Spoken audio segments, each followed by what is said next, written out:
I want to thank Mr. Tom Jr. Jackson for this graphic. Mr. Goof Emeritus, he made this. So thank you, Tom, for the 70th show of Midnight Metal. Greetings, imagination connoisseurs. Once again, it is I, your Duke of Dope Discourse, Robert Meyer Burnett, and I invite you to watch and listen to the Designing Hollywood podcast, brought to you by Martika Ibarra and the great, legendary Hollywood costume designer, Marilyn Vance. I am afforded the wonderful opportunity of co-hosting the show.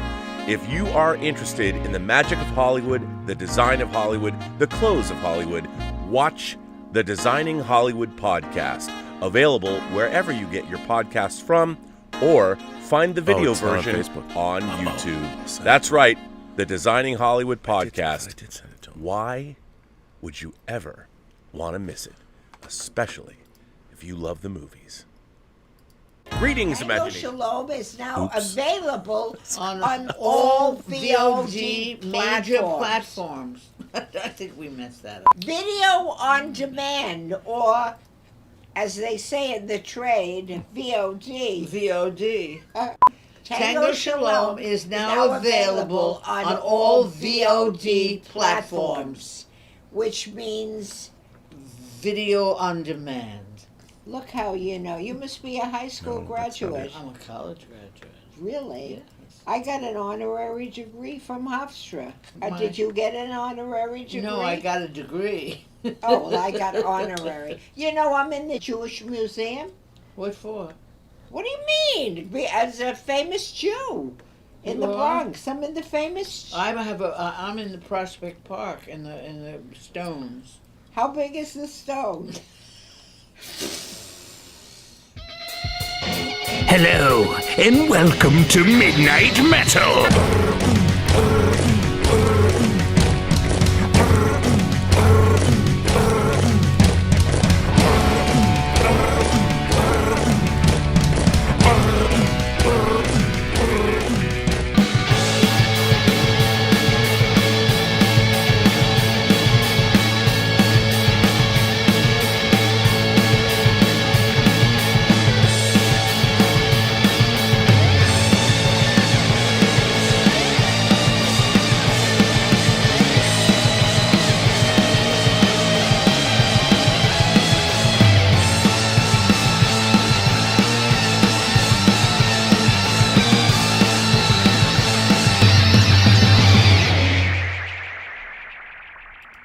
Well, greetings, imagination connoisseurs. Once again, it is I, your Duke of Dope Discourse, your master of fun and wonder, your viceroy of verisimilitude, yada, yada, yada. Can you believe this Fakakta show's on episode 70? I can't believe this show's on episode 70. 70 episodes of this? You guys have tuned in, you guys, you girls, you gentle beings, however you identify across the 28 known galaxies. I can't believe it. I honestly, although I have to say, grateful. I'm grateful that you guys watch, that I've got... actually, I love these Friday night shows because it makes me feel smarter than I really am. I have a very erudite group of guests. We have some great conversations here, and I think that's great. And the reason I'm stalling, I'm putting in one of them right now. I'm putting him into the show, and we're going to have a great show tonight. I mean, I think everybody's really happy. Just so you know, we're going to spoil the shit out of Spider-Man No Way Home. And I want to make sure that people know that. I guess it would be metal if you haven't seen the movie and you're going to be here so we could spoil it for you. But what can I say? I mean, I hope not. But anyway, enough of me. Let me bring on my two esteemed colleagues. You know him. You love him. He's the 1/6 scale man, Lael Rockwell, and ladies and gents, welcome to episode 70 of Midnight Metal. First of all, I've got to ask the question, are you both feeling fucking metal tonight? You feeling fucking metal? It's episode 70. How metal are you? Metal. It's Midnight Metal, gentlemen. Lael, we can't hear you. Metal. We can't hear. Not at all. Can't hear you, but that's okay because it's kind of metal to not hear you in a way. It's kind of metal. You know, if you're watching Hawkeye, you should already know ASL. Come on, you already need to know it. and you should be able to read Lael's lips. And he was saying something very metal. We'll wait 1 minute. Okay, are you metal? I am so metal, Robert. It's great to be here tonight to talk about Spider-Man No Way Home. Can you believe that this is the 70th episode of this show? Oh, you know what? Yes, we can hear you. Lael's here. Bring it on. Lael, because the thing is, you've got such a great voice. It would be a shame to do an entire show where we couldn't hear you. Yeah, technical difficulties, but I'm here. No worries. It's late at night. It's metal to have technical difficulties on a show. Now, first of all, I got to ask the two of you. You both saw Spider-Man No Way Home. Lael, I saw you. You actually posted a fucking hilarious video about the movie Police guy. I watched that like 3 times. It cracked me up. So you went today. Yeah, I saw it twice. I saw it last night. Well, yesterday or on Thursday night, and I saw it today. Yeah. Now, did you take any family members with you? Did you take Coco Tulip with you? Yes, her and my daughter.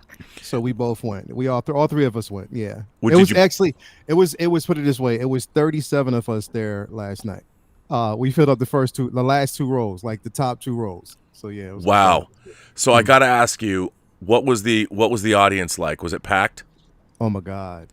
It was unlike anything I've actually seen in a while since Endgame, and even worse. Dude, people freaked out, didn't they? They freaked the fuck out in that theater.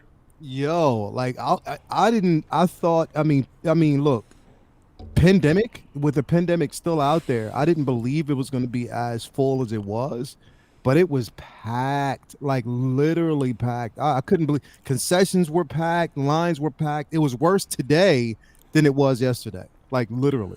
The movie, they're saying it was going to gross $50 million today. Mm-hmm. It was $50 million yesterday, Thursday, preview day. Yeah, which it shattered. felt like it might have grossed that today. That's the way. Oh no, they're talking about like over 100 million today. Oh man. I mean, and in Friday, and then Saturday, if it holds out, they're saying it could be over 200 million. But I have to tell you, the experience. I mean, did you see it as well? Obviously, you did. Yes, I have seen it, Robert, and I wouldn't be surprised if they made 200 or 300 million this weekend because, I saw it on. I think I was actually texting Lael. And I was like, it's Thursday night. Are we seeing this? And he was like, yes, we are. And I said, well, I saw it. And I said, I saw it and I want to see it again, but I couldn't get another ticket that night because everything was sold out. And I was like, I should have bought 2 tickets, but how was I to know that I was going to love it so much? And everybody in the audience loved it. And, there was laughter, there was tears, there was cheering. There were so many times where people were like, yeah. And it was just emotional and wonderful. I haven't felt this good since Ghostbusters Afterlife. I haven't felt this good since then. So, I have to say that this really is a remarkable film and we're really lucky to get this. And I just feel so good right now. I'm still off the high of seeing this film. I think the moment I went to a special screening that John Campea had, and a lot of fans came out to see it with us. And the first thing I loved is that people couldn't quite wrap their head around the fact that Charlie Cox was in it. Yeah. The scene, everyone's like, they're like, wait a minute, that's Daredevil, and that's like Daredevil. And you had obviously this week in Hawkeye, they dropped the Kingpin picture. You find out that it's the Kingpin that wanted Echo's father killed, which is kind of out of the comics. And so they've and I just it was great hearing the murmurs in the theater where people are like, what the fuck? What Daredevil? And so that was the first, and it was funny because it was like murmuring through. It was like doing the wave at a sporting event when the murmurs just went through the crowd. And another thing that was really really fun was John Campea's wife she's Filipino, and her brother Ray, who's on the show now, John Show, is also Filipino. And when is it Ned's mom? His nan. His nanny is there, and they didn't subtitle her speaking Filipino, and they were cracking the hell up. like in the front right of the theater, and I was like, that. I love that. I love they were just laughing, and she's because they could. When she's going, can you get the cobweb from? They knew what she was saying in Filipino. Exactly what she was talking about. Yeah, and I love that. But so you both had a great movie going experience. Now I have to ask you. Now, what were your impressions of the movie? You can go first. Ladies first. I always say ladies first. Well, thank you, Lael. I have to say that I wasn't expecting to be this emotional during this film.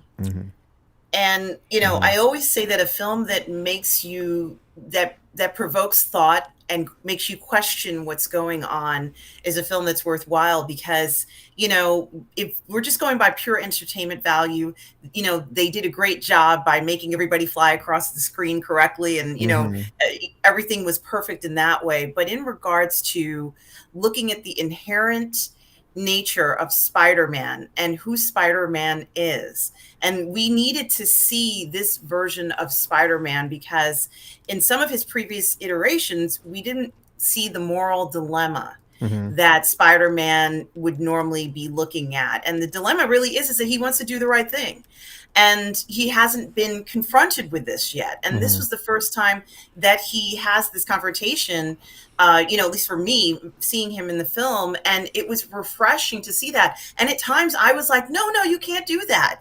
And, I found myself, saying, no, you have to, no, this is too dangerous. And I think when a film does that, when it brings you to the point of you yourself saying, no, you shouldn't be doing that or whatever, it really stirs something deep within inside you. We saw an iteration of Spidey in a way that, is inherent to him. This is him. This is this is the impression that I get when I think about Spider-Man, a person who wants to do the right thing, a person who understands that he has responsibility and this power and the repercussions for different things that happen. And this was just so beautifully done.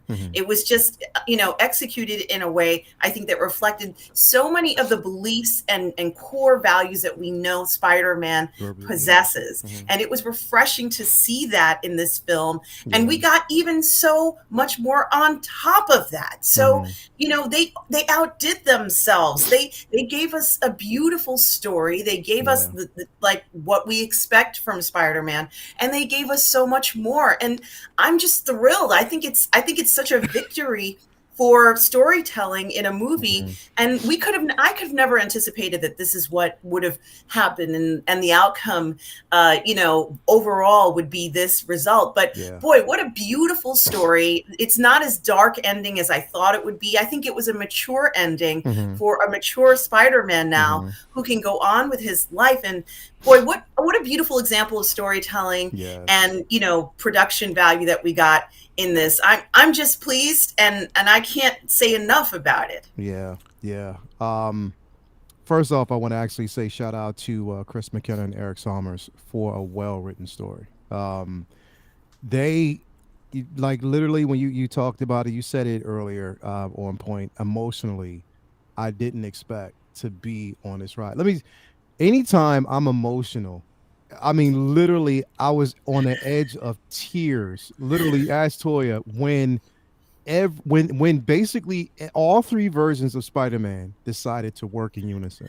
And that conversation they had, bro, I literally was on the edge of tears at the conversation in general. But, bro,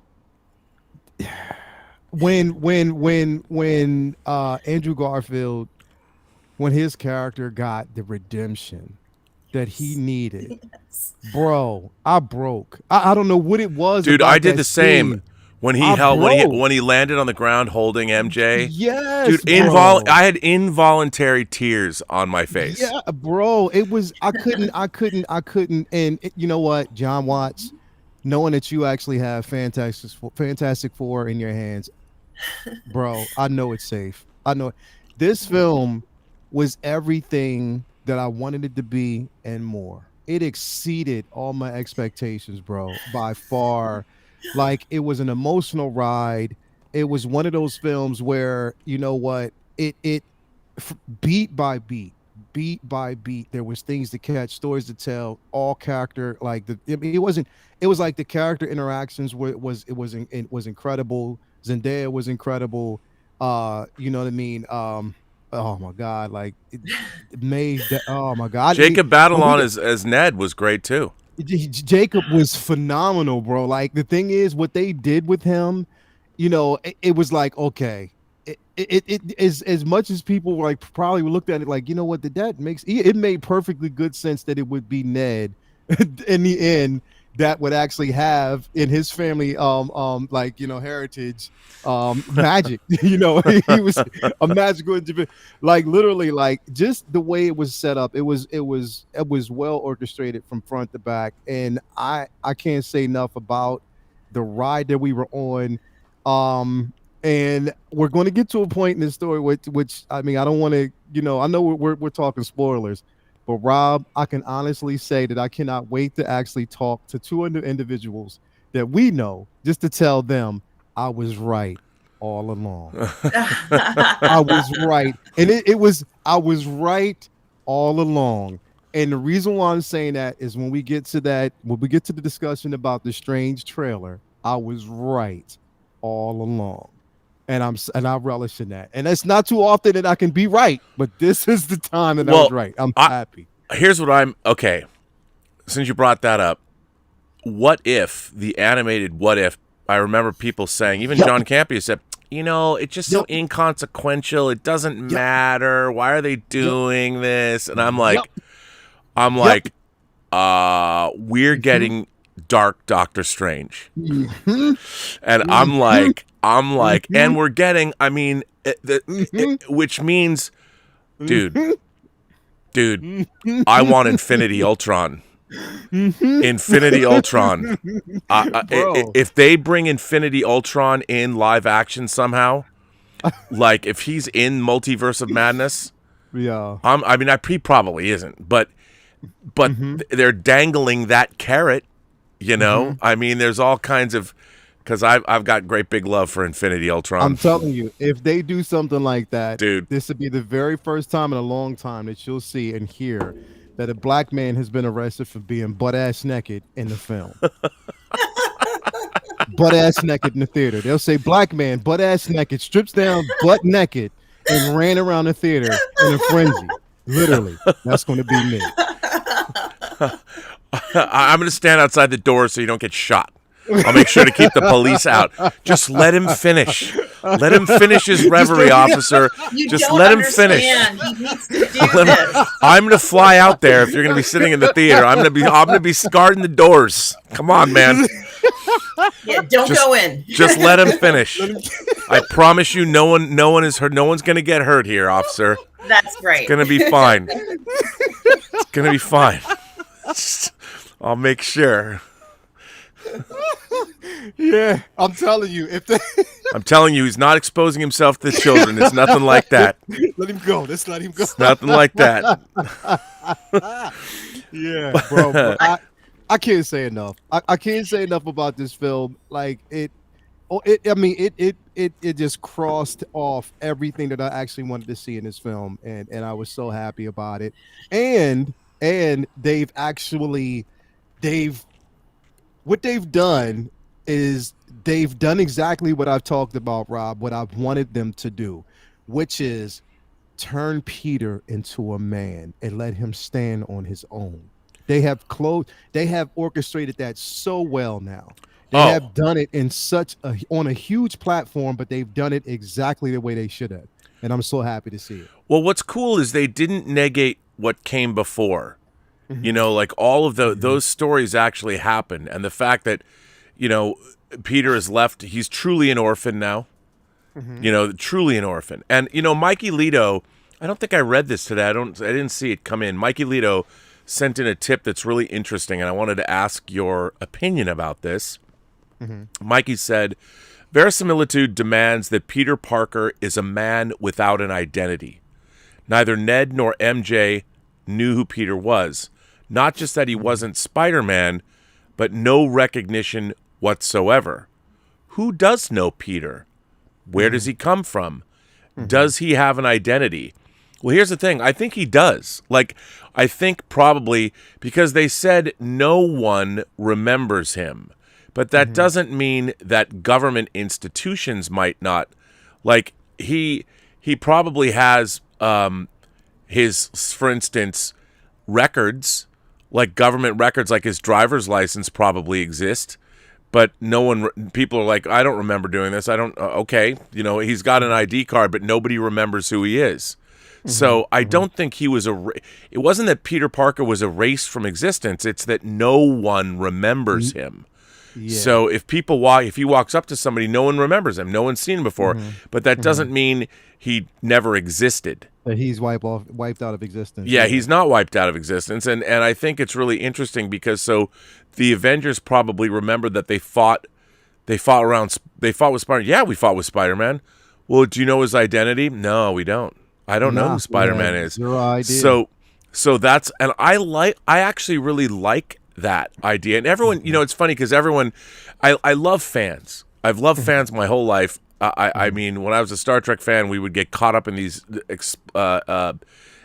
conversations about minutia, but everybody wants to know exactly the parameters of this spell. Well, does it mean this or does it mean that, or does? And I think it's just as simple as nobody remembers Peter Parker at all. You know, and they remember Spider-Man, but anytime anyone would have seen Spider-Man out or saying it just is eradicated. But I don't think he's eradicated from existence. He still has your papers, please. He still has them. Like he's got his driver's license. There's probably a record, like if someone said, I don't know who Peter Parker is. Oh, look, he did go to high school here. Exactly. But nobody, does anybody remember him? No. And someone said, well, what about the Peter Parker shrine that's in the high school? Well, that's interesting. I mean, someone pointed that out, like, is that mean? And I would say that anything that would evoke a memory of Peter Parker in someone would be eradicated. Like it isn't there. Like, no, that shrine would probably just be a shrine to Spider-Man now that's in the high school, not a shrine to Peter Parker. Right. And people would be like, why is there a shrine to Spider-Man? Are we just big fans of his? I guess we are. Exactly. Like, so that's anything that would, and I'll buy that. Like, I think it's very simple. Everyone's trying to overthink it. But, but Mikey Lito asks, he does have an identity because it's all about people remembering him. It's not, the universe hasn't eradicated Peter Parker from existence. Yeah. He's not. And the thing is, I like the simple fact that they have made references to, you know, One More Day, which was, you know, pretty much important content, you know, that was in the book. They did make references to it. I'm glad that they didn't go full on in the film, because I can actually imagine and hear people in the theater, like as soon as he went to Strange and they had the conversation, the first thing that people talked about is, oh, we're going to see Mephisto. Right. And I'm like, nah. I was just like, that's not that. The stage hasn't been set yet for that. You know what I mean? For something like that, you know, like One More Day was, you know, something. It was a tragedy in the very beginning before it got to a certain point. You know what I mean? So, you know, with that basically being understood, making references to it, Strange being involved, it was beautifully done. And it was that scene was so it was sad but yet gratifying at the same time. And you know, like you said, like now making references to now how we know that, you know, like you said before, you know, famous yet I'm still broke. You know what I mean? I have zero money.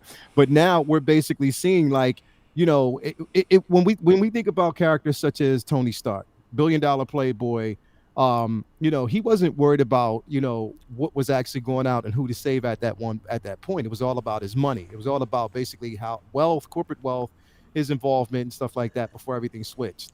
We talk about, you know, Reed Richards. Reed Richards is a scientist. You know, basically his skill is basically within science itself first.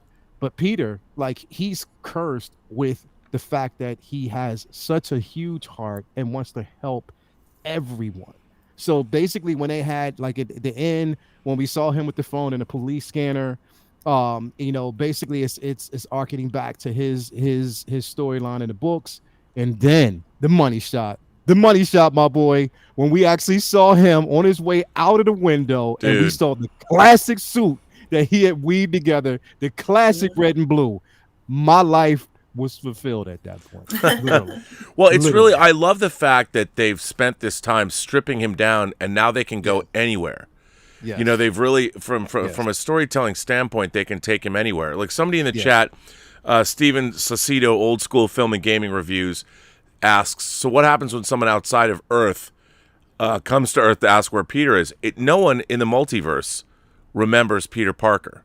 So I'll bet that when Tobey Maguire and Andrew Garfield go back to their planets, or their dimensions, nobody remembers them either. I mean, this was Peter Parker was eradicated from the multiverse. I don't think just on our universe or just on Earth. Yeah. And I'll tell you something else. I would not be surprised if they announce a Spider-Man 4 with Tobey Maguire. Yeah. I mean, Hey, all they bets could. are off, man. I think this proves. I have to say that first of all, Andrew Garfield was so good. Oh my God, yeah. He was so good, and the way they talked about how he became more brutal.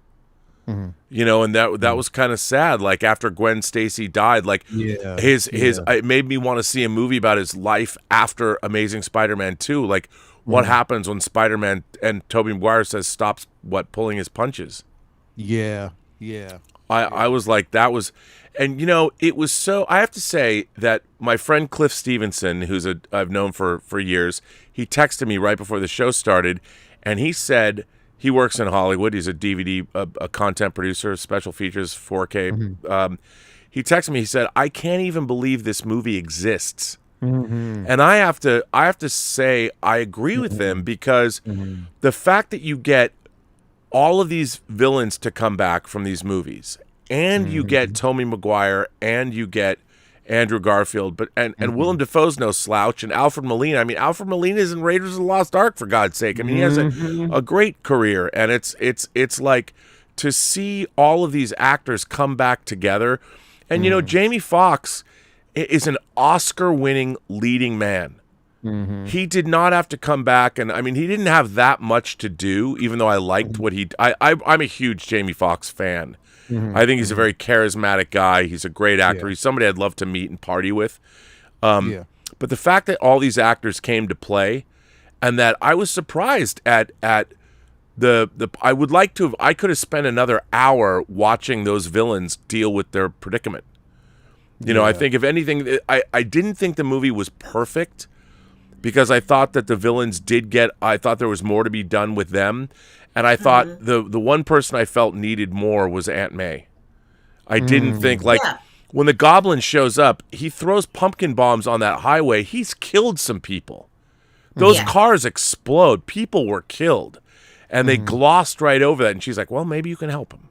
I'm like, no, that guy straight up murdered people going to work. Yes. And they never really dealt with that. And I thought that was a little bit, when that scene happens, I'm like, yo, I mean, people just died. Yes. And that was something that was my only criticism. Well, you know, you mentioned Jamie Foxx. We also have Marissa Tomei, who's also an Oscar award-winning actress. Yeah. And you know, she's known for some incredible roles, and we're so lucky to have this level of acting ability in this film, and it shows. You needed to elevate things for this film to have that substance. We've all been wanting to see this soul-searching, part or side of Spider-Man. We've all been wanting this for so long. And I think that, I don't know whether they planned it this way, but I feel like this film has that soul that we wanted from Spider-Man. We knew it was there. It was always there. Yeah. But this was just the first time that, where he's saying, we need to rehabilitate these people. And I'm thinking in my mind, I'm like, no, you can't do that. You're going to get killed. But he wanted to take the chance because he felt that it was worth it. And I loved the rapport. It's true that they're villains, but I love the rapport of them sort of talking to him and, like seeing them almost as outside of their villainous, ways, Yeah. I think it shows something about the need to give people second chances. Yeah. And also the idea, honestly, that, Spider-Man has always been making sacrifices. And he got to see from the other Spider-Man, I'm not the only one making these sacrifices. This is inherently part of who I am and my beliefs. And so when Aunt May dies and she says that was the part where I was just like, oh my God, this is so heartbreaking. But this was one of the many sacrifices that, he had to make in order to, as Lael says, to become a man now. And, how could you not be moved at the point when he has now just lost someone who has been like a mother to him, more or less? Oh man, and by the way, Tom Holland fucking crushed Yes, he his did. acting. Yes, he His did. acting in those moments. I mean, first of all, Yes, he did. he's got to be one of the most appealing celebrities in Hollywood. Whenever you see him on the Graham Norton show or any talk show, him and Zendaya, I love the fact they're a couple. They might be the most appealing. I mean, they're both incredibly talented actors. Yes. And yes. they're I'm loving the fact that they're loving their moment. If you look at, I tweeted a picture of Zendaya at that all of her different outfits that she's been wearing to these red, they're all redolent of like the villains or Spider-Man. The Yeah. colors are the same. I'm like, okay, she gets is. I mean, she's a credit to the human race, first of all. and Yes, and they're all designer outfits, and she looks beautiful in them. And I'm going to buy that third-party figure of hers. Like I've been looking at it, and I'm definitely going to pick it up now. But how could you not be moved when they stop him from making a mistake? Like when you think about it, we all make mistakes. But if somebody could stop you from making a mistake, you would regret. You appreciate it. Like they didn't even need to say anything like, "You can't do this. This is a mistake." No words were needed. Yeah. We all looked on as he said, Yes. I'm not going to let you make this mistake. This Yeah. isn't you. I mean, it was so beautiful to see that. And we saw that time and time again throughout the film, with each character looking out for one another. Yeah. This was like a movie about humanity almost. yes, Yeah. it really was. And I love that. I love that they did that. Tobey Maguire was the Miyagi in this story between all three of them, because they had to pay homage to the simple fact that he was the OG, from the three of them. But yeah, that scene, he said everything with his eyes that needed to be said. No words needed to be mentioned. And it was the simple fact that, everything that we saw from Peter was a stepping stone. It was that a learning curve, things that he needed to learn. Number one, when that climactic, cinematic masterpiece of a battle between him and Strange, when he figured out, wait a minute, this is math, and this is how I'm going to actually beat you. You know what I mean? This is how I can actually do this. I loved that. bro, like literally, and that's how he did it. Because the thing is, what you have to, in a lot of And he people- knew that he recognized the geometry of the Yes. spells. geometry of the actual spells. I thought that exactly. was so genius. I'm like, I Yeah. love that so much. Exactly. And that's the thing, is like the one thing that we needed to see in these films was the simple fact that Pete has a extremely high IQ. He's extremely intelligent, and I'm so glad that we got a chance to see that in these Because that's something the Marvel Cinematic Universe has sort of downplayed. Like, Yeah. the fact that he obviously made his web shooters. And that was another thing. I love that I was one of the people that loved the fact that in Sam Raimi's version of Spider-Man, that his web shooters were naturally occurring, because I thought that was it's kind of more monstrous when it's part of your mutation. If you can walk on walls and hang off the ceiling, why wouldn't your web shooters be natural web shooters? And I don't know if people won't remember this, but man, fans were, I'm a little older, so I was scouring. The internet was exploding back then with people going, "Oh my God, I can't believe it. He didn't make his own web shooters." And I was thinking, it's so fucking cool that those web shooters are naturally occurring web shooters, because that makes sense. It's part of his mutation. Spider-Man is a mutant. Yeah. He is a mutant. He was bit by a radioactive spider and mutated. So the idea that he was firing naturally occurring webs, I loved that. Yeah. And yeah. I got to tell you, you know who I really loved in this movie that was barely there though, was Thomas Hayden Church as the Sandman. Yeah. I thought everything that came out of his, I loved him. I wish that they had given the villains again more. Thank God he was in the movie, and Rise Eye fans as the Lizard only got one moment. I don't know if that was his voice actually voicing the Lizard, but you saw him for a brief moment at the end.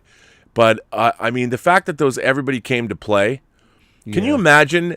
I kept thinking, I hope somebody writes, or at least there's an article about how they got all these people to be in this movie.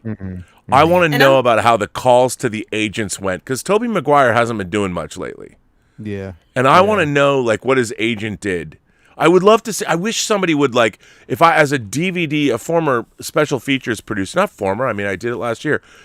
I would love to, if I was the documentarian producing the documentary, if I got to do like a Lord of the Rings-esque documentary about this movie and being on from the very beginning, I would have asked Marvel, I would have said, listen, I want to go to Tobey Maguire's agent. And I'm going to ask the agent, listen, I'm here to shoot you for this documentary. You're going to get a call. And I'm not going to tell you what the call is, but I'm going to be filming you. I'm here with Disney and Marvel. And I would love to have shot the agent for Tobey Maguire, whoever, taking the call and just being like, wait a minute, what? Wait, you want my client to do what? Yeah. Well, you want to back up a fucking Brinks truck? That's fine. I mean, I can't, those conversations, I hope somebody writes, Cinefex magazine is gone. I really want to read, and they won't, it's because it's Disney, they'll never tell you the real story, but I would love to hear the tale of all the how did it happen? I think if it makes $1 billion, nobody will care anymore, but I want to hear the story of how did Willem Dafoe get the call? How did Thomas Hayden Church get the call? How did they all get? What did Andrew Garfield say? And by the way, Andrew Garfield is the GOAT in terms of saying what? I'm not in this movie. What I mean that Jimmy Fallon appearance. Yeah. Honestly, gentlemen, they're going to be talking about this film for a long time, maybe for the next few years. Yeah. Because there's so much in this film, and there's so much that's addressed in this film that was kind of left a little open. Like, for example, for me, the first time I saw Dr. Is it Octavio? Octavius. Otto Octavius. The first time that I ever saw that character, and you kind of realize that the entity on him has taken over the situation. Yeah. The idea that he could get some semblance or something back, even if it's fleeting, even if it's not for the rest of his life. I found that very intriguing. The idea that he has that kind of redemption, because in the end, it felt like to me, when he went into the East River or whatever it was, let's say near the East River, as that whole contraption was going down, he didn't want to destroy the entire planet, and so like it's almost like he sacrificed himself. This was the opinion that I got from that character. And I thought to myself, well, if he's willing to do that, maybe he is redeemable. And I think that looking at these villains and seeing their complexities, and maybe he was hijacked by the apparatus. There's all sorts of things to think about, but I thought it was very compelling and a very mature way of looking at things. And I think that it also sets a good role model, because we've always known Spider-Man was a good role model for everyone anyway. But the idea that he felt that everybody's life is worth saving at this point. I mean, when you think about a person who says something like that, it's just really beautiful. And, I think it makes everyone, contemplate what is their role in our world now. It's like, we have to look at one another and kind of approach things from a sense of humanity. And I just really felt it was just so touching. And another thing that I was going to say is that from adults to children in this film, I could feel the audience. We all felt the same thing. There was no confusion or anything like that. We were on this ride together. And I think that when a film can make an impression like that, can take an entire audience, Layla and I were in the movie probably at the same time. And, it's like we're watching the same film. We felt the same emotions. We had the same experience. No one is saying that it's different or separated or a different type of interpretation. This is an interpretation that stuck to the inherent principles of Spider-Man. And we've been waiting for that. We've been wanting to see that moral dilemma from Yeah. him, and to get it delivered in this way, I just thought it was incredible. So for me, that character was the one that, right away he goes ahead and repairs that chip inside of the tentacle part. Melina was so happy for great that. when you saw his mind clear, when he Yes. was like, he was fixed. Yeah. And I loved excuse me, I loved his Bless you. Bless you. No, thank you. I loved Because he was suffering before that, wasn't he? Yeah, I mean, he wasn't in control of himself, and to see his mind clear because of that technology, I found that, like you said, moving. I really liked all of that. I was surprised at how, Tom Holland has said, I was saying this earlier today on the show, he said that he sees himself as the Marty McFly. His version of Spider-Man is the Marty McFly of the MCU, and I was like, that's a pretty astute. It makes sense. Yes. It makes so much sense. And I thought, you know what? That's exactly right. And that's how he played it. That's exactly how he plays Spider-Man. And now it's different. Now it's got to be different. I mean, he knows what he's done, because he now is he made a huge sacrifice. And what I love is there was at the end when he sees Ned looking at his phone and talks to Zendaya. I always love the idea that with stories like this, whatever attracted you to a person, the person, Peter Parker, hasn't changed. Zendaya just hasn't met him yet. So there's the idea that, okay, maybe, Peter will get his GED. Maybe he'll be at MIT. I mean, who knows? You never know. I mean, it would be so, I mean, can you imagine? Like his records were there, but nobody remembers him, so he couldn't go back to school. It would be, I love the idea that they've put the MCU Spider-Man in this position where he's basically starting over. It's Spider-Man year one now. And we've been watching this Spider-Man who was on this crazy journey and went to Titan and fought Thanos and all this. And that was like the dream that was. And that forged him, that took him to the point where he'd make this sacrifice to wipe the slate clean. So he's no longer relying on Tony or Happy or Stephen Strange or anyone. And yet he had those relationships, and now he, like you said, Lael, he's a man now. He went through these things, and now he's truly on his own because of the sacrifices. He's learned things about himself and about other people that, and I find him to be the most intriguing character in the MCU, because now he's been restored to basically you're starting all over. It's so compelling. It's compelling because we have watched it from the first film, and I know, like I said, I mean, there have been critic assessments about the simple fact that, number one, we've always wanted to see Spider-Man stand on his own 2 feet. We've been writing, like, the story, how we've been introduced to this version of Peter Parker is after Civil War. This is basically if, the Registration Act, basically when, any superpowered hero had to, in the books, had to be registered, and, their identity had to be known. In the books is this basically the way it was, where he did step up and allow people to know his identity. He was working with Tony, in which, like I said, now that story in which it was done. This is why this film is so important. It's because we've been following that same narrative for the first 2 films. Now we get to No Way Home, which follows the story of One More Day from a certain standpoint. You know what I mean? So I love how, but what was really what I loved about this, and what I like about this particular film, is the conversation. We talked about it earlier. The villains were extremely, and always have been, humanized. When you're dealing with Alfred Molina, who lost his wife, in his search of, basically creating sustainable energy. You talk about, Electro, Jamie Foxx, Fox's character, who, basically he was dealing with an identity crisis where he just felt as though he was less important than anyone else and wasn't known. We talk about Green Goblin, who loses his son. He's dealing with a mental illness, and this is what this film really touched on, what was mental illness. And how that is a real thing, emotionally, physically, straining and crippling and everything. And I loved how they humanized these villains to the point where, even though we know they have committed some horrific things, we still sympathized and we showed empathy because we know that these things really, really exist, which even it makes you think of like the common criminal.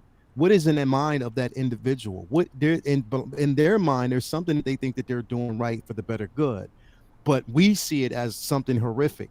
So I loved how they basically portrayed these characters in this film and how they really, really touched on that, and how Pete himself, in his heart, believed that they could actually have a redemption story, that they can be redeemed, that I'm not going to kill these people because, and genuinely he has such a good heart. And again, through all of this, it's showing him how, look, I have to be the one now to make the decision. I can't rely on, okay, going to Strange. And one of the biggest important conversations that he had with Strange, that was what was important, showing his development, was when Strange was like, wait, you mean to tell me you came to me first before you even attempted to go to the school and plead your case?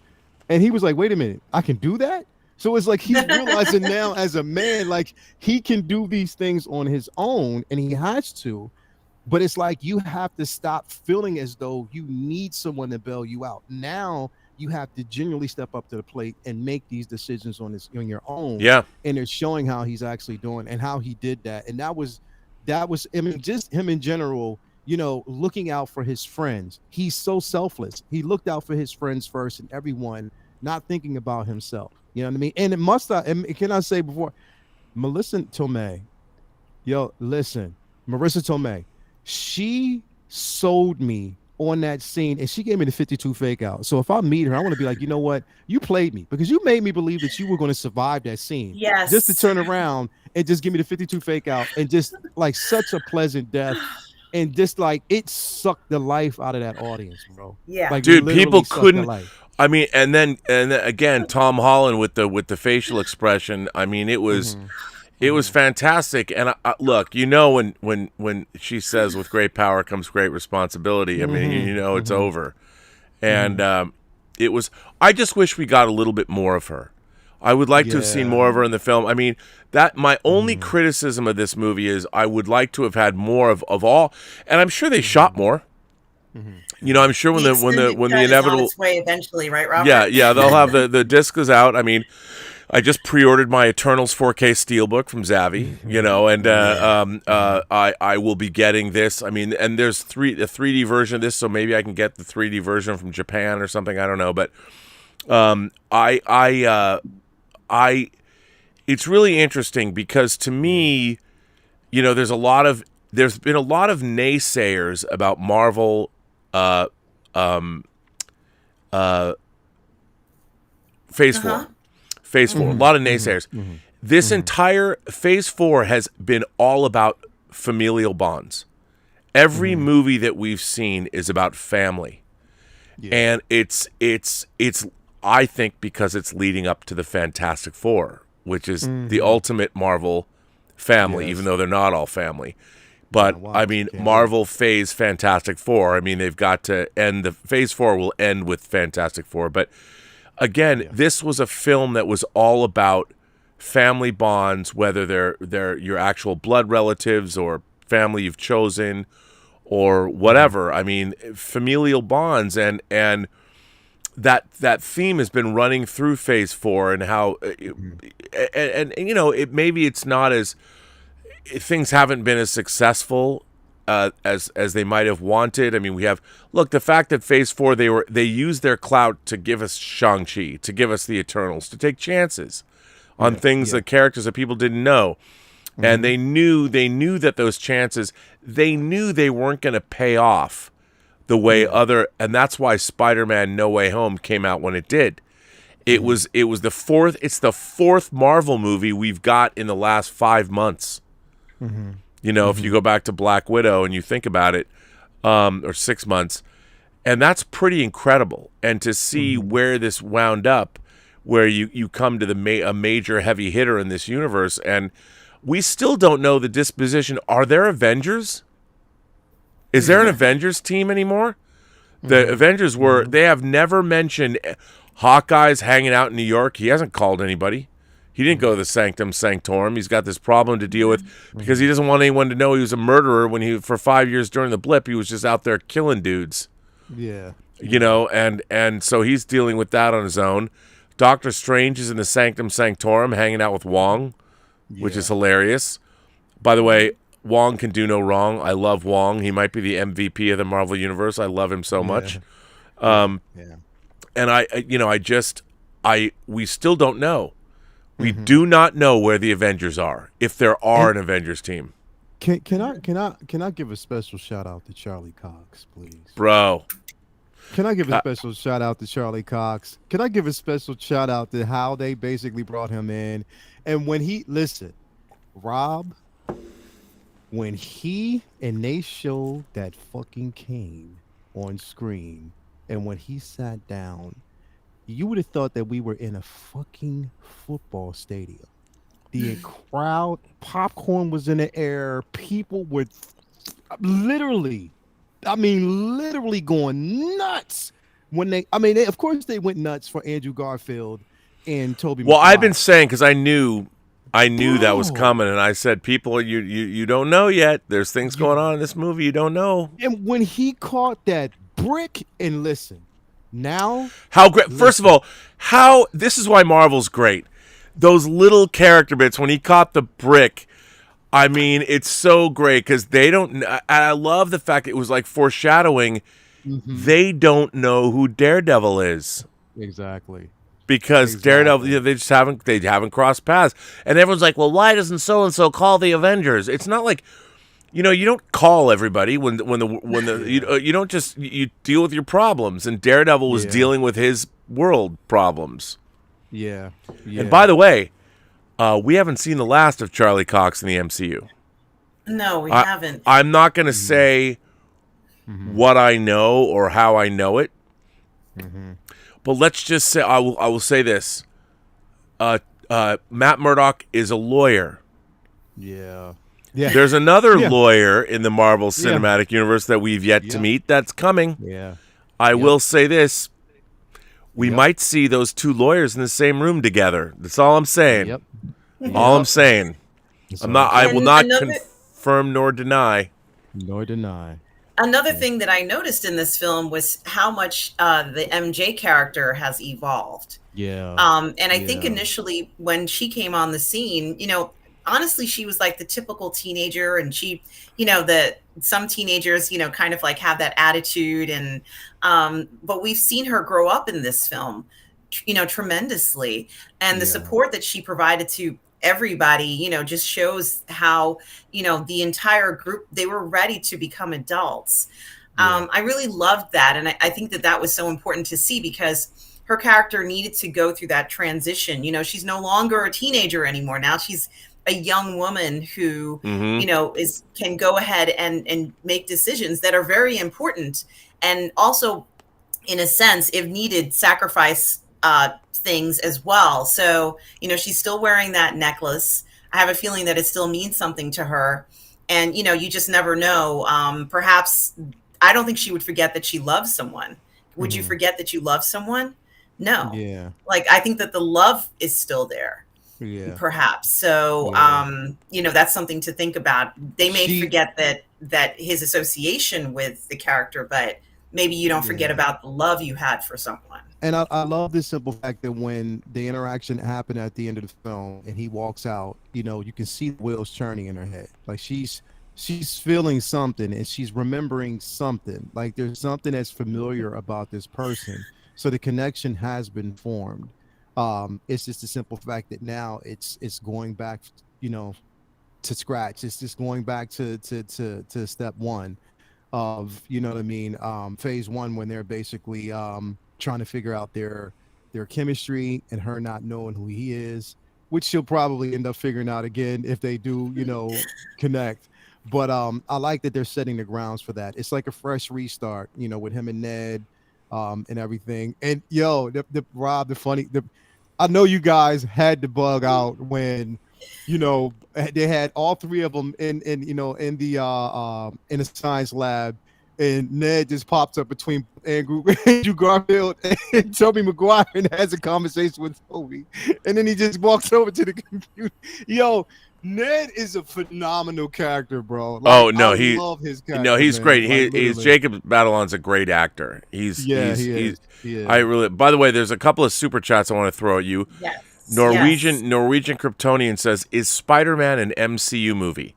Yes, yes, it is. Yeah. Now, for those of you, Criterion. but it's a good question because the thing is, Columbia Sony owns the rights to Spider-Man. So it is a co-production. It's a Sony distributed movie. So Disney is not distributing No Way Home. It's a Sony picture that Marvel co-produces. Marvel gets a 25% fee now. They renegotiated a deal. But Spider-Man, and let's be clear, and Amy Pascal was clear about this, he is not leaving the MCU. They're going to continue on. And not only that, but I think this movie definitively says that the MCU and Sony are having they're not just going to bring in Spider-Man now. I think we can be pretty assured that Venom, with a spider logo on the front, is going to be in the MCU. That is going to happen. So, Morbius, which comes out next month, Morbius, Venom, they're all now we've got Tobey Maguire and Andrew Garfield are also part of the extended MCU. And I think that's I think one of the most genius ideas of this is Marvel figured out a way, this is Kevin Feige for you, to take all of the iterations of Marvel movies and make them part of the MCU. Yeah. Genius. Genius. Pretty much. I mean, Yeah. there's nothing that isn't anymore. And the fact that And what's Sony going to say? No, you're making your money. Are you going to say no? no, that it's going to be their most successful movie ever. Yeah. And not only that, It is. the Netflix Marvel shows have now been. I mean, I would love to see Jessica Jones. I love that first season of Yes, Jessica bro. Jones. Yeah, I love her yeah. so much, and Yeah. she's part of the. That means, dude, bring my man Mike Coulter back. Yeah. I mean, my man crush. If I could be Lael, if I was black, I'd want to be Mike Coulter. I'm just saying that he's a beautiful man, and I watched one of the reasons I like Evil is because he's on it, but he was better as Luke Cage. I'm just saying. Hey. So, Rob, did you see today what So Toys did? No. So Toys released a Kingpin. Did they actually put it out or just announce it? They announced it, Oh my and god! they showed the picture of it. Is it Vincent D'Onofrio? Yeah, it's available. It's Oh. available for pre-order right now. So on Bro. Twitter and everything. Look, I've been- when you get a chance, look at it. When you get a chance, look at it. It looks exactly, and it's not the quarter scale. Right, that crazy. That's the thing is too. Okay, Yeah. amazing. Yeah. Tom Jr. Jackson says, "How did this film avoid being too overstuffed with characters like Raimi's Spider-Man 3? Thoughts, candid opinions?" Well, I would say, look, here's the thing. I was able to get a little bit of insight into Spider-Man 3 when it was getting made because it was getting made at the same time as Superman Returns. And the producer on that movie, I was in his office when he got a phone call about the movie. Yeah. Though those Spider-Man movies had too much executive oversight. And the executives are all jockeying for position. They're all the reason the Marvel Cinematic Universe works is because you have Louis D'Esposito, Victoria Alonso, and the Grand Poobah, Kevin Feige. They know what's up. I mean, they are calling the shots.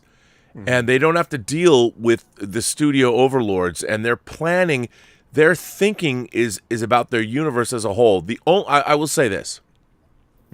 The only criticism I have of the Marvel Cinematic Universe, and it's becoming increasingly more apparent, is they are pre-designing their action scenes before the films. I mean, and you can see because their effects teams are designing. They're like, it's almost like I was saying this earlier. It's almost like the Marvel way of designing comics, where the artists would draw these big pages, and then the writers would come in and figure out what's being said. That's how that was the Marvel way of doing comics. They're kind of doing that in the way they're making these movies. They have these set pieces they're pre-designing. Their design team is coming up with these things. And I want to talk about something that no one's mentioned. The Statue of Liberty with Captain America's shield. That is the dopest shit. I love that so much. And the fact that his shield fell down and those final battles and those final moments took place on Cap's shield. I love that. And in Hawkeye, in the last episode, you can see when Haley Steinfeld said, go see to Yelena Belova, go see the new and improved Statue of Liberty. And I love that because now this movie ends while Hawkeye is taking place. The battle, so clearly all the scaffolding came down, but now when he went to see them at the end in the snow and all that, the end of this movie is concurrent with Hawkeye. And it takes place, for those of you keeping score, in the Marvel Cinematic Universe. The end of Spider-Man No Way Home and the end of Hawkeye is in the year 2024. So this is Christmas of 2024, and I love that, and I would not be at all surprised if at the end of Hawkeye we see the Statue of Liberty with the Captain America shield. I wouldn't be surprised if we see that. But to answer your question, Tom, you just have good leadership that knows what they're doing, that they're not beholden to executives that are making decisions willy-nilly based on where the wind blows the day they got into the office. That's true. Nathan Kiddo, I think it's Kiddo. This is a good question. Hey, Rob, Lael, and do you think Hot Toys will make Spider-Man's suit from the end of the movie? Yes, absolutely. I mean, they've already got a classic Spider-Man coming out. Yes. Maybe I they mean, do something. ideally, my dream Hot Toy release would be all 3 Spider-Man, like a 3 Spider-Man set, but and then you'd have the optional suit. But it's not out of the realm. It is not out of the realm of possibility with Hot Toys. It's not. And but they've released them all before. They're going to be a re-release. There's going to be a no. We're not going to say re-release. There's going to be a revamping, improvement. There's going to be a retooling of these suits, but we are definitely going to get that classic suit. I'm already have the classic comic suit paid off and ready. I can't wait till they decide to release that one. But yes, I can almost, to answer your question, yes, we are going to. And I'm so glad you asked that question because great minds think alike and you're in the same wavelength. Yes, they're going to do it. Okay, speaking of that, I will have to say this though. I'm a little disappointed I'm getting the black and the gold suit. I mean, I got it with points. I got it with points. So don't care about that now that I know what it is. You know, it's the inside out. It's and I thought it had something to do with the mystical powers or whatever. I mean, now that I have it, that suit's going to drop in price. No one's going to care. It's because it was and then it was like we talked about on Justin's show and how he mentioned that it wasn't accurate to, that suit that we saw in the film wasn't accurate to the suit that we there's wires coming out of it. There's all, and I'll bet you that Hot Toys didn't know that. They didn't know what it was when they decided to make it. They thought they could get it. Rob, I think it was you. I don't know if earlier on one of the earlier shows that we've actually done, I think it was on Justin's show, or I don't know if it was my show. It was one of those. But I think it was you that mentioned that you thought that it was the suit turned inside out. I think it might have been you. I had heard that. I mean, and now it makes sense. And if I had known that, I wouldn't have. I mean. You'd have been like, nah, never mind. No, I mean, now I'll trick it out with the Doctor Strange pieces, but I'm like, it kind of bums me out that I thought, ooh, it's going to be a cool. I thought he would stolen Strange's power or something. It was going to be some mystical suit, and I'm like, and Bill Barkley says, does it come with a cell phone attached to his chest? No, it doesn't. It doesn't. Like, and if it did, I wouldn't have bought it at all. Because with the tape on it and stuff, I mean that By the way, I think Hot Toys got bamboozled. I think they didn't Probably explain, and I kind of feel bad for Hot Toys about that. They were eager to release something, especially merchandise, to kind of coincide before the film was released. They took the opportunity to do it, which it worked because a lot of people didn't get it. But now, which I'm right there with. See, the thing is, I haven't gotten it yet. I actually pre-ordered it, but I actually pre-ordered it through Sideshow with no NRD, so I can cancel it if I want to. You know what I mean? So, yeah, after seeing the film, I was like, yeah, I don't necessarily need it. You know what I mean? I really don't need. And then basically seeing how, the not the advanced suit, but the what suit was he wearing? The what is the suit that he ended with? The it's not the upgrade. What is it called now? The integrated suit. The integrated suit. Seeing how that actually made its way into the film, and on top of that, with the integrated suit, the one that we're getting as a hot toy actually has the appendages. Right. We didn't see the appendages in the film, did we? No, not with the integrated suit. No, we didn't. So this is what I'm saying. Like, where are they getting that from? Like, is it? And that lets me know there might have been scenes that were cut that we didn't see. Oh, okay. So yeah, I mean, there's some crazy stuff. So Ron C says, I just watched the film. The scene where Tom is swinging on high-powered telephone poles felt as if it was filmed at Toho Studios.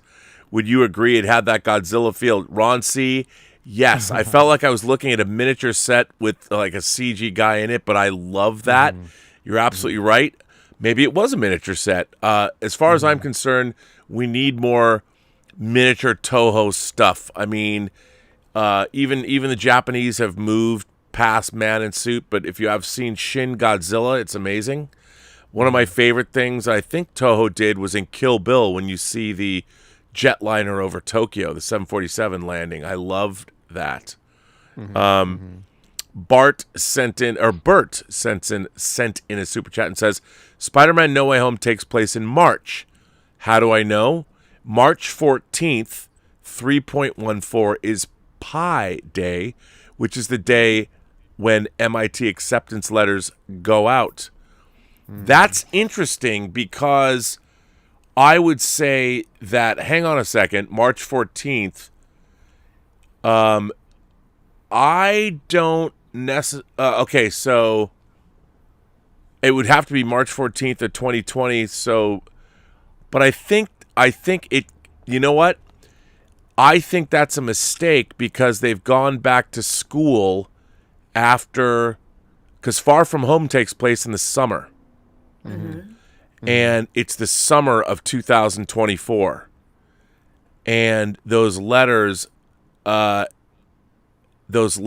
have not, because it's not 2024, because Far From Home takes place in the summer and this movie ends right. I think that's a mistake.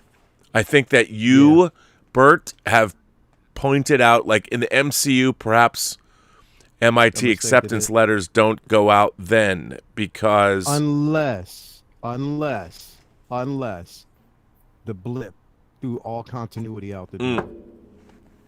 See, Leal, there you go. That was a great moment because people came back and their acceptance, they had to figure out who was going where when. If the blip basically threw continuity, because remember, like I said, they're talking about what, late October or going into November, because remember, he had come out and said Mary Jane take down the Halloween decorations. So it was basically in mid-October, probably going into November when all of this was actually happening. So yeah, I think that the blip kind of just threw everything out the door, and it's just like playing catch up right now, possibly. Yeah, because they hadn't gone to MIT yet. They'd got in, but it was Christmas of 2024. They would graduate in 2025. So they would go to MIT in September, August of 2025. Yeah. But that's a good point, Bert. I didn't realize that was, it's called Pi Day when the MIT acceptance letters go out. I love that. James Lee says, Peter said, I thought you were ? To Osborne. I don't know what you mean by that. Peter said, I thought you were what? I'm not sure. What was that again? James Lee sends in a super chat and says, Peter said, I thought you were ... question mark to Osborn. I don't know what you're referring to there. I'm a little unclear. They said when he thought he was dead. Or... I thought you were. I don't know. I'm not sure because which Peter.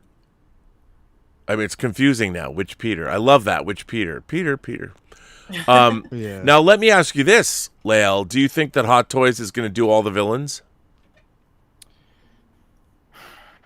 Well, here's the thing. Hot Toys has been putting out these little videos on their channel about the possibility of us seeing either a Goblin or Octa. Now they've done it. They've shown us like a video of the Goblin.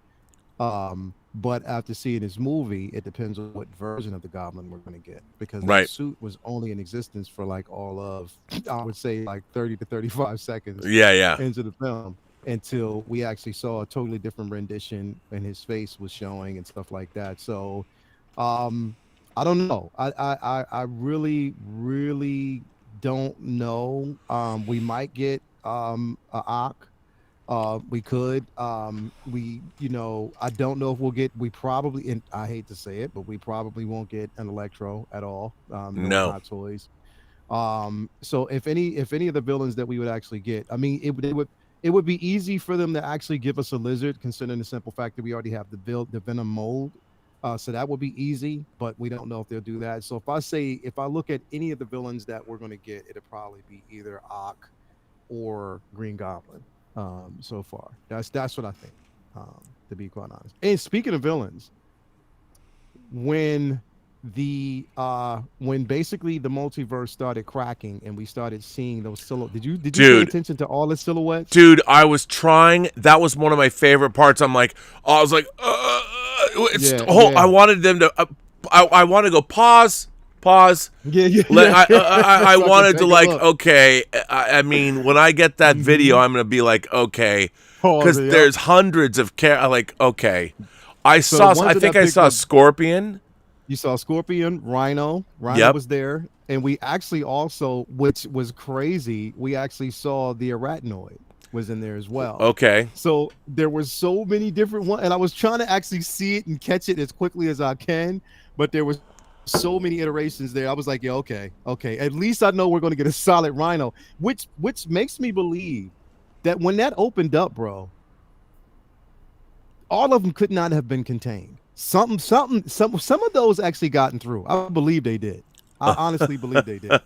I believe they did. So I love that. I mean, I thought it was so.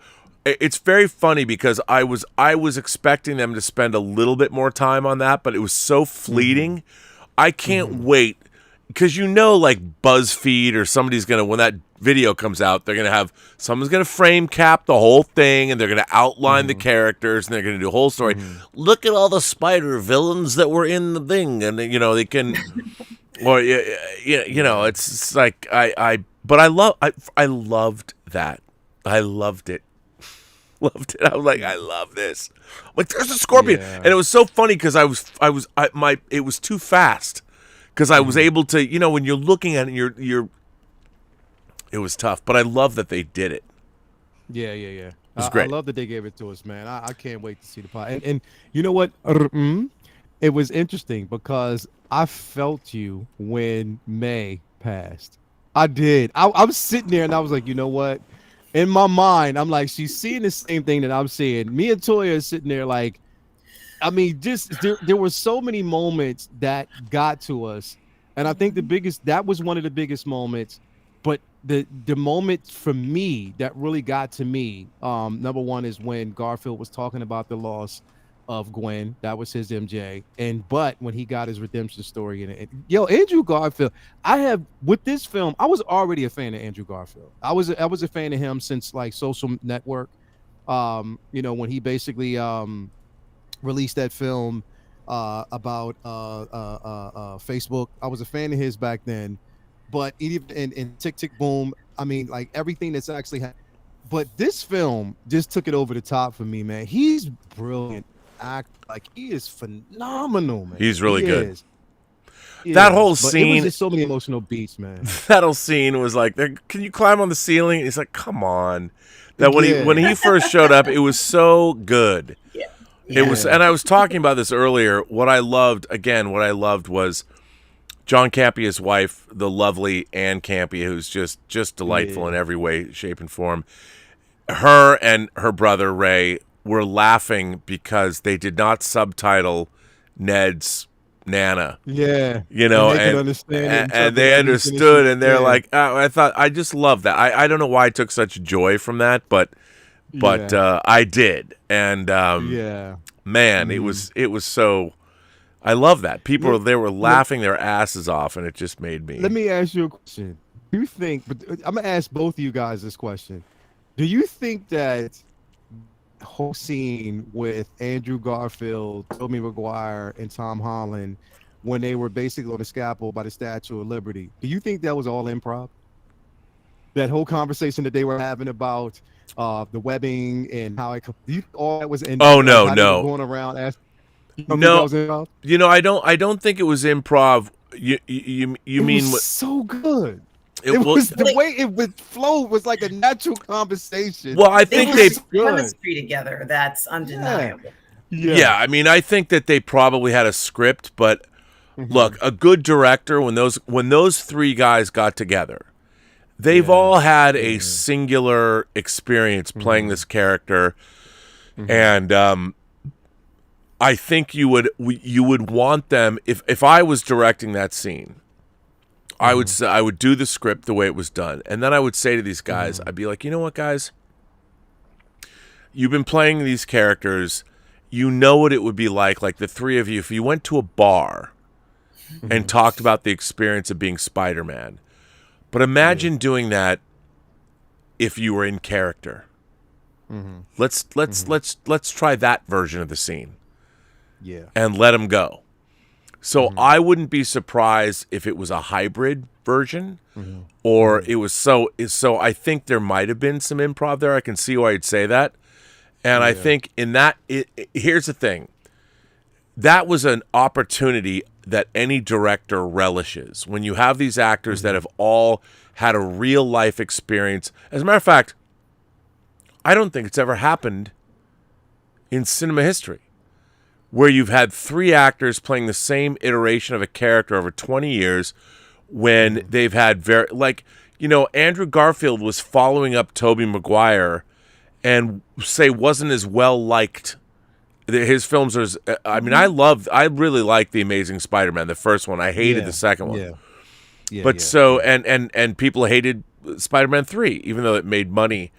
And these are three actors, I don't think in the history of humanity, certainly not in the history of Hollywood, have you had three actors that have played these same characters. I mean, I can't wait to see Michael Keaton, and now this made me, I'm like, I can't wait to see Ben Affleck and Michael Keaton. I hope they're in the same frame talking to each other about being Batman, because that's all I get to, and how it was so good watching them commiserate. And these are three men together as actors. I can only imagine there had to have been a time. I love that Marvel trolled everybody about this. Yeah, they did. You know, they never said shit. They let people, I mean, talk about marketing. I mean, every article, we know they're in the movie. Well, they weren't just in the movie. They were like the heart of the movie. I mean, it wasn't like they just were cameos. They played it perfectly. I love the fact they trolled us for a year. They trolled the fuck out of us for the time. They gave us the meme. They gave us the meme in the film. God bless them. The whole like, oh look, the lizard's getting punched by somebody who's not there. You know what was great? The audience reaction when you saw all three Spider-Men in that shot that we'd all seen all over the internet. Yes. And there they were. Look, Lael's been your image just sketched out. It looks great though. It's very there you go. You're back now. Well, I was lucky because I didn't watch any of the spoilers or anything like that. I didn't see any photographs. I stayed away from all of that. So a lot of this stuff was a surprise to me, other than what I heard from people saying, well, this is going to happen and that's going to happen. Tobey Maguire, did his first Spider-Man film in 2002, which is 20 years ago. Yeah. And I just wanted to ask, you know, he still looks like he did almost 20 years ago. Did they change anything? Not that it's the most important thing, but he still looks very youthful. And I think it's very interesting because it added to the legitimacy, let's say, of what we were watching, for him to still look like a young man, relatively speaking. Did they change his appearance, or does Tobey Maguire still look this young? No, I think he does. I mean, I've seen pictures of him recently. There's pictures coming out when they were all together and stuff. Yeah. But I think that what Tobey Maguire did. I mean, he hasn't done much lately. Yeah. You know, and he's a good actor. He's had a great career.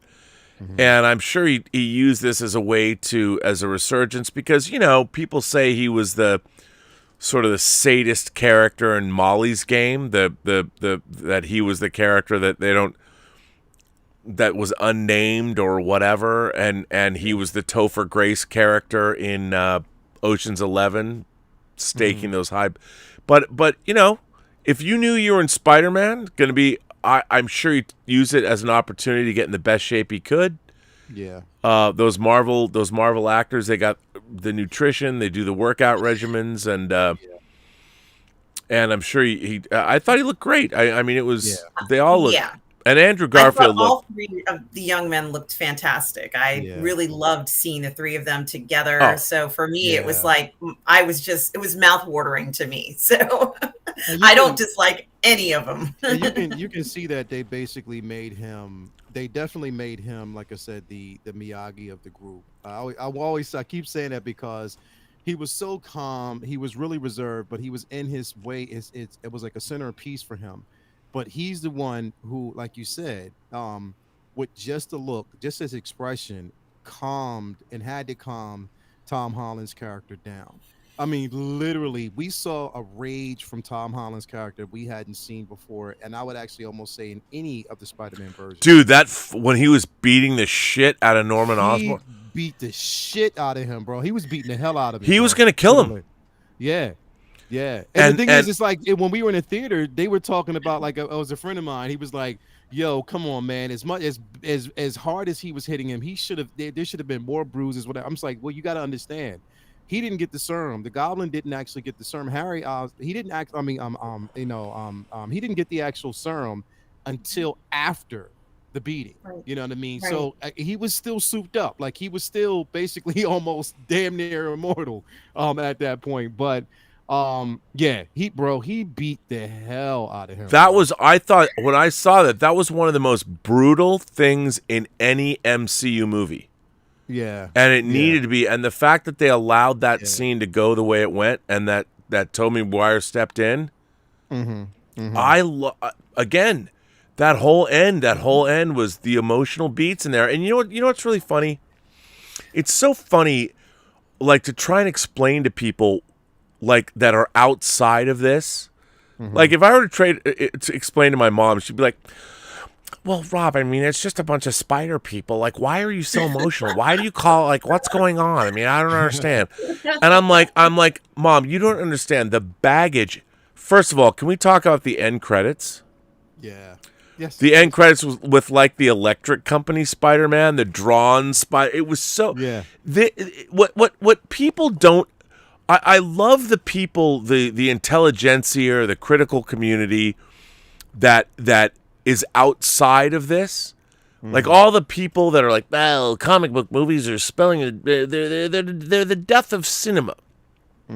What a lot of people don't get is Spider-Man in particular, because in the 70s, growing up with the Electric Company, this episode was brought to you by the letter A, you know, and Spider-Man would or Letterman, but Spider-Man was part of that, and learning as children. You couldn't wait till that episode came on. I remember. You couldn't wait. You couldn't wait, and a lot of people are like, "What's the Electric Company?" I know, but Spider-Man is a character that's been with us since the '60s in various forms of media. And to watch something like this and to see 20 years of Spider-Man come together and the whole, it was really, no one's ever done that before. Yeah. Like in the history of Hollywood, there has not been a fantasy film, and this is. I mean, I'm always going on. I've been saying this for 6 years that Kevin Feige is our Lord and Savior. People are like, don't blaspheme. I'm like, no, of the comic book film. Yeah. He gets it. He's been the only person that's ever been in charge of a franchise at the head. Not Rick Berman on Star Trek. He's the only person in the history of Hollywood who is a monster geek. He's a geek that grew up. I mean, I would love to have been Kevin Feige, but I was too much of a fanboy. I've been in this my niche little indie toiling away cinema thing, but Kevin Feige had his eye on the prize. Kevin Feige did what no other geeks could do. All the geeks like, wow, or the nerds, people like myself, let me tell you what I would do about Star Trek. Well, I couldn't do shit about Star Trek because I never elevated my career to a position to be in any way, shape, or form able to control Star Trek. Kevin Feige, though, he did it. He was an intern for Richard Donner, who made Superman. He's a huge Star Trek fan. Kevin Feige knows what's up. Exactly. He knows what's up. And Yes. I don't know Kevin Feige. I've never met Kevin Feige. I would like to get the one. There's a hot toy of Kevin Feige. One. I'd like to have it. It'd be great. But Kevin Feige has done something that no one else. By the way, there's no one in Hollywood who could do what Kevin Feige has done Yeah. with a franchise. And everyone is trying. They're like, well, why can't I'm sorry. There's no one that has. I would say this: the guys at Cobra Kai, they're only working on Cobra Kai. They don't have other characters, but they also get it. Yeah. The people that are making Cobra Kai understand, Yeah. but no one else, and maybe Filoni and Favreau get it too. Yeah. But they're digging out of a hole that was built by Disney running Star Wars into the ground. So they're at a disadvantage. Yeah. But there's no one else. James Lee says Toby was somewhat half retired Superman, and Punch 44 says he definitely looks good for almost 50. He's had some addiction problems through the years. Thiz Laumic says, I didn't calculate the feels I got when Toby appeared. And Vistra says, witnessed history with No Way Home, and it's still sinking in. Yeah. Tobey Maguire's I agree. 46. Yeah. He looked fucking great. Yeah. But it just goes to show you, clean living. And when you decide to do this for these films, it's a huge commitment physically. I mean, the fact that Hugh Jackman was Wolverine for almost 20 years is insane. Yeah. And he finally said, I can't do the workout. I can't do it. Yeah. You get to a point, but Toby looked great. He looked great. Yo, the line was like, when Andrew was like, so are you going to go into battle as a well-dressed youth pastor or? Oh, dude. Oh my God. And then he was like, that was the line of that was the line of the movie. just a little, he's like, I'm subtle, but here it is. Wow. Since you That need was to so see good. it. This is interesting. Tomfoolery Skullduggery sends in a tip and says, I read originally that Tobey Maguire's Spidey was supposed to die at the conclusion of No Way Home. With him surviving, Feige's ultimate plan has to be bringing back all the Spidey bros for the Russo brothers to play with when we eventually get to Secret Wars. Thoughts? Rock on. That's a good point. That's it. I would love to see that. That's an excellent point. I would love to see that. Now, That's the second Secret Wars on Battle World. Yes. That is the Not second the Secret- original, the classic '80s Secret Wars, but that's Yeah. that's an interesting point. I mean, look, I think what's really interesting is that this movie reinvigorated two moribund series. I mean, if Sony is able, the problem with Spider-Man 3 is the budget had ballooned to $300 million. Yeah. And when you're doing that, you have to do all these stupid shit. Like we have to have the toys, the merchandising. Look, Tobey Maguire, I'm sure would be happy to come back. Get a great script. You don't have to spend $300 million. You don't have to like do. I mean, look, the fact that Tobey Maguire shows up in a pastor's youth pastor's outfit proves that you can make a movie that doesn't have to cost $300 million. Yeah. Make 125. Here's a thought, Sony. Make $225 million Spider-Man movies. One starring Tobey Maguire, one starring Andrew Garfield. Yeah. Make them great. Hire some up-and-coming directors.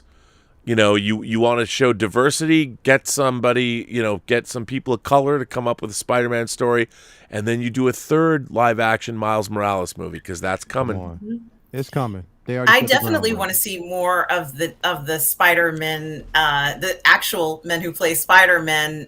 Definitely Miles Morales, maybe even a Spider-Punk. Jill A says, wasn't Feige also in a disadvantage? When the MCU started, Marvel sold the movie rights of its biggest characters, Spider-Man, X-Men, Fantastic Four. He was left with the scraps. Mm-hmm. You know what?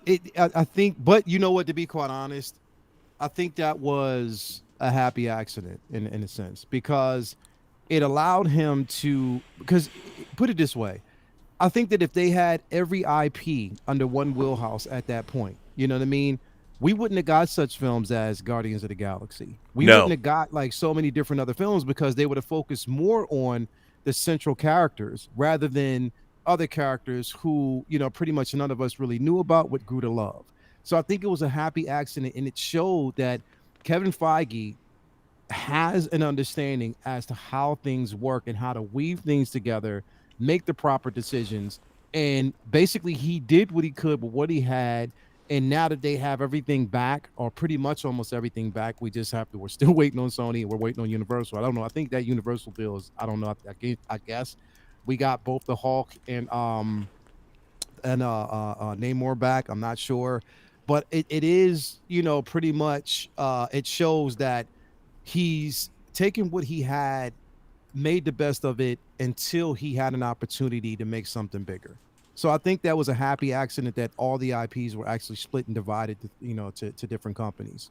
So I mean, I think it was done. I think it was done well. Yeah, I mean, I would agree with you. No, I mean, I would. I mean, I think I would agree with you. I think it was done well too. Yeah, I think it was. I mean, the thing is, it's like we got.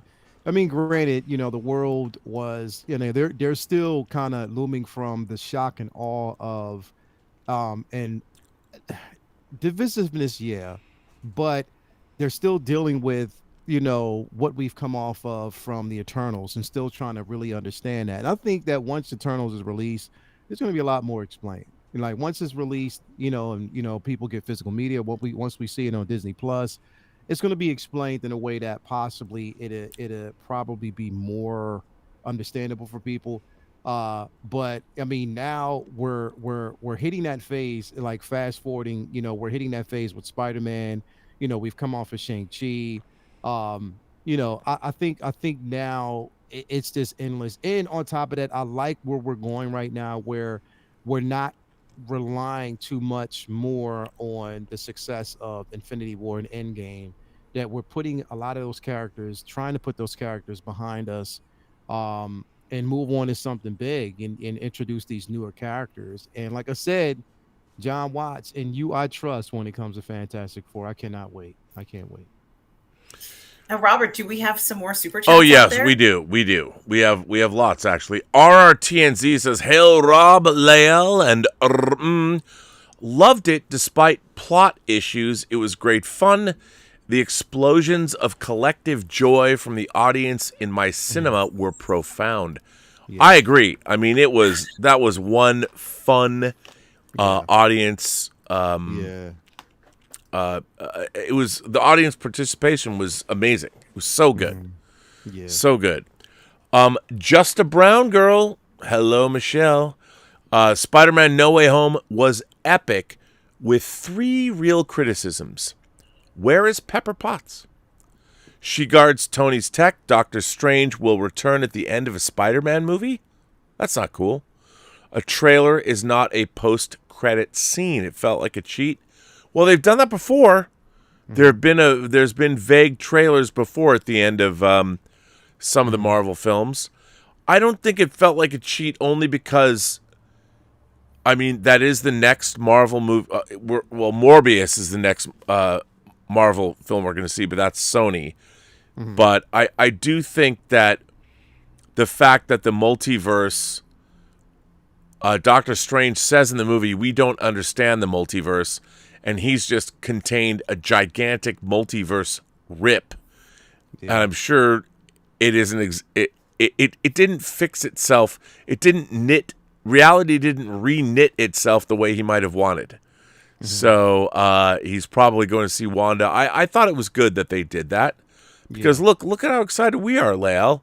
Yeah, like, come on, Dark Strange. But it is a good. I mean, it's a good criticism. I think that it might have been a trailer. That's all it is. But I have no problem with that because it is a continuation of the themes of the movie. Yeah, and what they wanted us to do. And the thing is like I said, Strange being in that film, and to the simple fact that the multiverse was explained throughout this particular film, also explains where they're going with the next film. You know, and how it is basically going to affect the cinematic universe going forward. I mean, remember we have that. We have Ant-Man and what Quantumania is coming soon. So that a lot of these things, it's a stage that's basically being set. And I remember, keep in mind that we got an Avengers trailer. I think at the end of, was it Cap or Thor? Which film was that we got an Avengers? I think it was. It's funny because it was just one of those things. I'm not sure which trailer, but one of them we did get a trailer. So it's happened before. Yeah, we did get a trailer after it, just letting us know where they were going. So, I mean, but a lot of there's validation even with Pepper Potts. Like, where was she? But again, I think it's just because put it this way.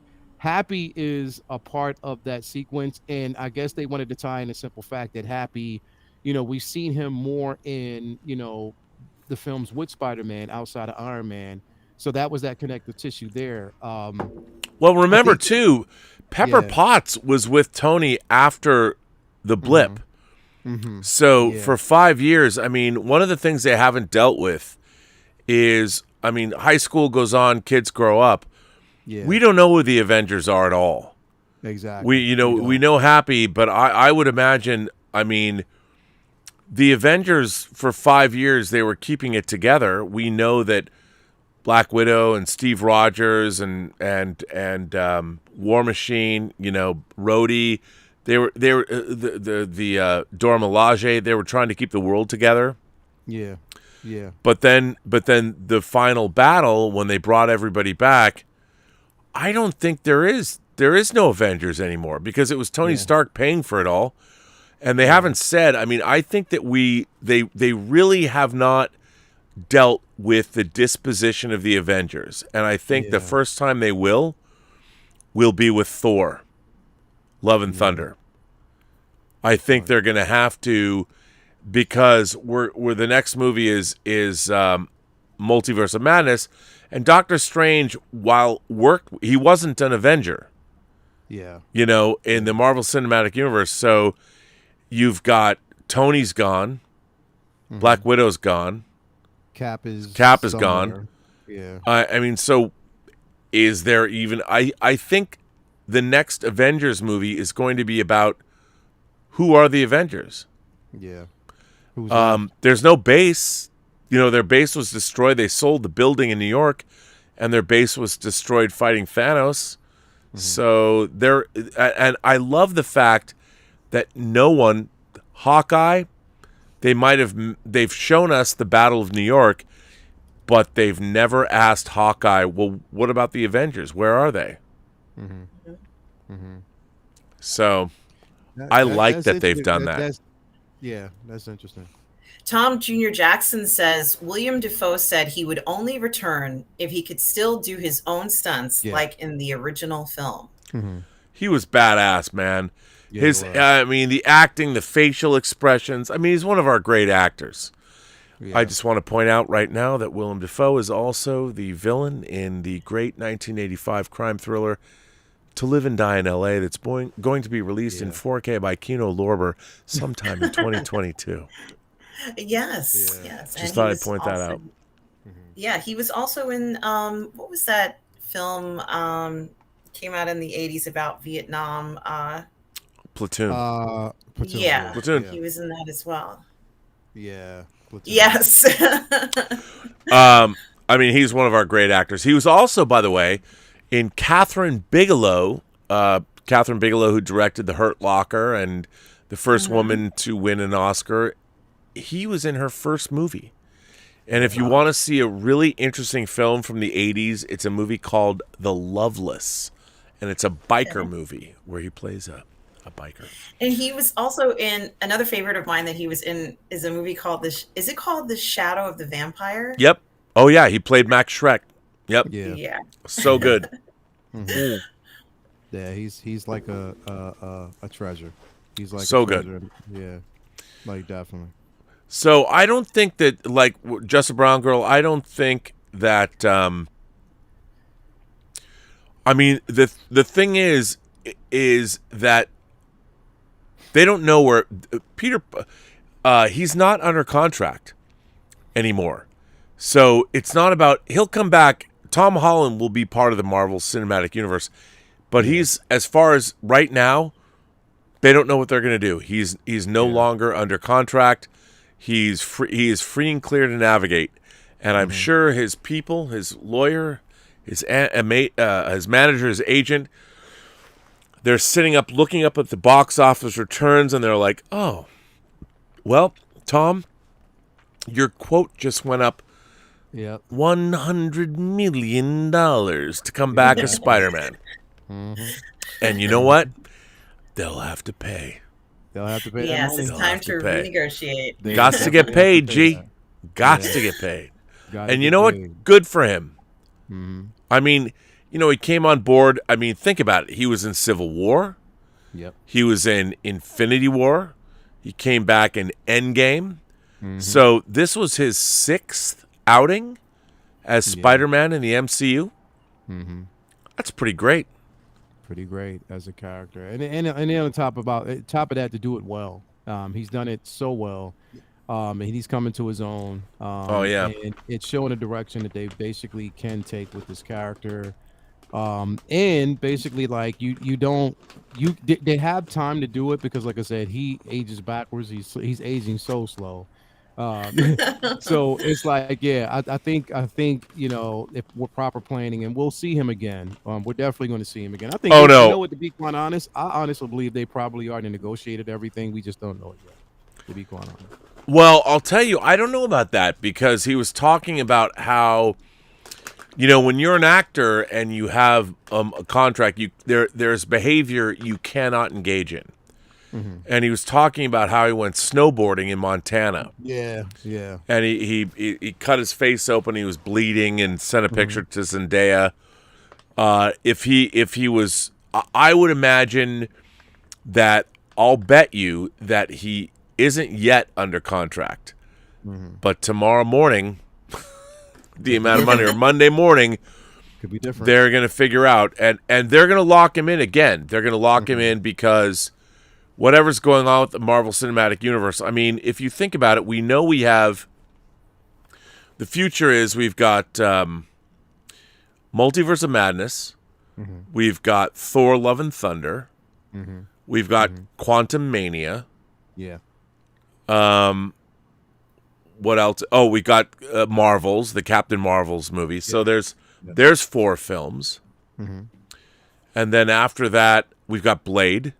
We know Blade is coming. Yeah. So that's 5 movies that are in production. Blade, I don't think has started shooting yet, but no, it hasn't. And then whatever else. I mean, if there's going to be another Spider-Man movie, it's at least 2 years away. Yeah. And I'm sure after this weekend they'll put it all. They're going to sign the deals, but they're going to they're going to sign him in for another 5 or 6 movies. Oh yeah. Yeah. And he has said, Tom Holland has said, he doesn't, after when he turns 30, he's done. And I can see that. Like, you know, how many more movies you've done? He'll probably do another 4 or 5 or 6 films. You've done 12 Spider-Man movies. He's a great actor. He's got, if Nathan Drake, his character in Uncharted, becomes huge, he'll go do that too. Exactly. And then Marvel can make room for Miles. Let's give us some Miles. I mean, you know what? I agree. People love Miles Morales. Yeah, give us Miles, man. I can't wait. And you can always replace him with Tobey Maguire or Andrew Garfield. Yeah, you can. You can. I mean, But you can I would always love go to back and see- tell that story. Yeah. I mean, Miles Morales. Yeah. We need Miles, man. They've already set the stone. That conversation that they set that the conversation between Jamie Foxx and that was incredible. That was incredible. I mean, and you know what's funny? You know what I loved about that is everyone always complains and bitches and moans about, wow, this is all woke. I thought that conversation that he was having was great. Solid. It was a solid conversation. It was so good. And when he said that, of course, the whole audience, everyone loves Into the Spider-Verse. And I think everyone loves the trailer we've seen for Across the Spider-Verse. Yeah. Referencing a Beatles tune. I mean, Miles and Spider-Gwen, when Spider-Gwen's just standing on the side of the building looking up, come on. Yeah. Which that comes out, next December, right? Yeah. Oh, my God. So we're getting another Spider-Man movie, a sequel to the Academy Award-winning Best Animated Feature. So Spider-Man's got great representation here. I mean, and I mean, I'm surprised, honestly. The reason they didn't give us Miles in this movie is because he hasn't been represented in live action yet. Yeah. Right. Yeah. Right. But Exactly. he will be. Everybody, R- please ask Toya T. Ask Toya T. I need another Miles. If she gives me permission to get another Hot Toys Miles, I'm getting one this weekend. So TNZ says Holland is 25. He's easily got 4 to 5 more films in him. Yeah. Interesting. Miles Morales could first appear in any of the 3 Spider-Man universe. Yes. Well, he can. here's something that's interesting. So we know in Morbius, the Living Vampire, well, just Morbius that's coming out, there's a poster that says Spider-Man's a murderer. Yeah. Now, we all just assumed that was because he is in San Francisco or whatever. There could be, who's to say? We know that Venom, who's also, because Morbius references Venom, at least in the trailers, Morbius and Venom come from a Sony Spider-Verse. Yeah. But they don't necessarily come from Tobey Maguire or Andrew Garfield's Spider-Verse. And as we saw in the end of this movie, Venom is not, or they're not in the MCU. They're from a different universe, which they went back to. So there potentially is a Spider-Man we've never seen before. Yeah. That exists in the Venom and Morbius universe. Could be. You make a good point. You make a strong point. Because it's different. It could be Tobey Maguire, it could be Andrew Garfield, or someone else. And see, the thing is, they're going to have to tie that in, considering the simple fact that we did see Vulture in the trailer. Well, that's another thing. Yeah. We haven't seen Morbius yet, but Yeah. so are they going to flat out tell us that Morbius exists in our universe, but he also knows Venom? Yeah, I know. Or is that a different version of the Vulture? Or is it a different version of the Venom? Because remember, the symbiote residue was left behind. So yeah. Yes, just enough. Just a little bit. So So I was very fascinated by that post-credit scene. I'm like, so what are you saying, people? I Where did we like at? that. I know. Yeah, that It was was very good. good. Yeah. And the thing is, Um, not to take away from Tom Hardy's. Here's the thing, because I heard people talking about this even at the end of this film. Tom Hardy is a brilliant and excellent actor. Oh, I'm a fan of incredible. Tom Hardy. He's I've good been a looking fan. I mean, man. him in The Revenant, was incredible. He is an incredible, actor, and I love what he does with Venom. Oh yeah. So that it's not to take away from that. It's just a simple fact that we're going to get a different iteration in the Yeah. Marvel Cinematic Universe. You know what I mean? They've laid grounds for that, and they're letting us know that this is how. Again, we could get the popular black suit Spidey and also the Venom with the emblem. So they're actually letting that be known that this is the possibility of what we're going to actually see, which opens the doors for so many different possibilities. Hell, I can't wait till we actually get, a Spider Woman. I can't basically till we. I can't. There's so many different ways they can do it. I hope they give us both versions of Spider Woman because there were two versions of her. You know what I Yep. mean? So I do hope that they give us both versions of that. I mean, I can't wait to see where we go. I want that suit. I Um, want that figure. Yeah. I love the classic. Kenneth Colton says No Way Home was so good, and Tom Jr. Jackson says at Just a Brown Girl Network, that is the plot hole in tonight's show. Rob's glasses arm, eyeglasses arm. Oh, I didn't even notice. I didn't even notice until you just pointed it out. okay. Look, as you all know, these eyeglasses that I had to wear in the last couple of years, I buy them from Amazon, and they're like $10, and you get 15 glasses or 5 glasses, whatever. and I buy them, and eventually they break because they're plastic. Yeah. This broke yesterday, so Gotcha. yeah, I'm trying not to. I over there in the Raw Observatory, there are more glasses. I couldn't find them. I'm packing everything up. I'm moving, so I don't know when I'm moving. Our landlords are doing things like I think they're trying to drive us out. They're having construction done tomorrow, starting at 7:30 on a Saturday. Oh, I'm like, guys, we do Midnight Metal. We got a great call tomorrow morning for members and stuff. If you remember the channel, I'm like, why is it? Can't you have these people come during the week? And then they're like, well, you have to open up the gates. And we open up the gates, the dogs can escape because we're gonna have trucks come in. And I'm like, what you're doing is you're remodeling the house while the people that currently rent from you and have been here for 5 years, who are good tenants in good stead, you're making us oversee your renovations. Yeah. Which isn't fair. Yeah. But that's fine. I understand. Yeah. James Lee says May's great responsibility line. Mwah! Mwah! Chef's kiss. It was a bit cringe, some people trying to cheer and clap when it's such an emotional scene, though. I gotta say, James, you're totally right. You know what it is? I keep going back to, since I was a kid, there's been one thing that's annoyed the fuck out of me about fandom, and I've been guilty of this myself, so I can say it. When people talk about fan service, when someone makes a reference that you understand, we all our first impulse is to be like, oh my God, I understand that reference. You made a thing to... What you got to do is be cool about it. Yeah. You just got to hang back and go, you don't need to tell the world that you get the reference because everyone in that movie theater gets it as much as you do.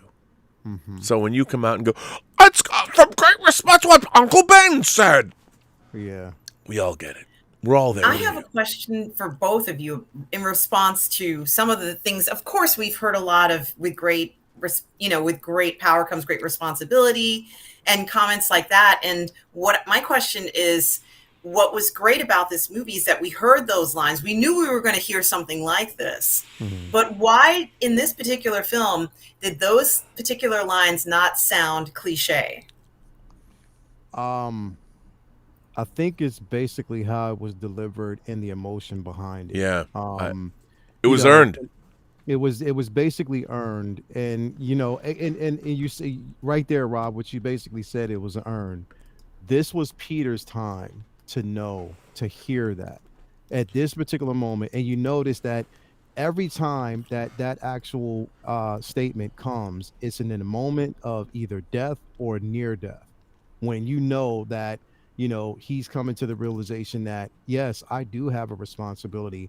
And I think it was a passing of the torch for him, because that's her letting him know, you are a man now, and this is what you have to understand. I can't be here with you anymore. I can't. There's no way. And her understanding that, okay, yeah, she's about to go.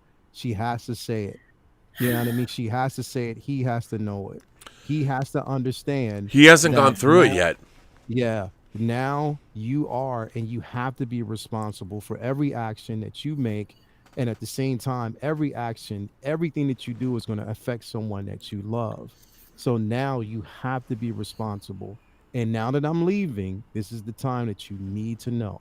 And she probably heard Ben say that. And that's when she passed that to him. So brilliantly done. And it was so, so emotional. And Tom, Tom Holland has this way. I'm gonna tell you. Here's one thing. I cried. There was one scene that I always cry and I get choked up on, and people don't understand it. It's such a small scene in Endgame, but I get choked up on this scene. Mm. Is when he comes back and he has that conversation with Tony, and he's telling Tony, Doctor Strange came and he started doing this and that and third and whatever, and um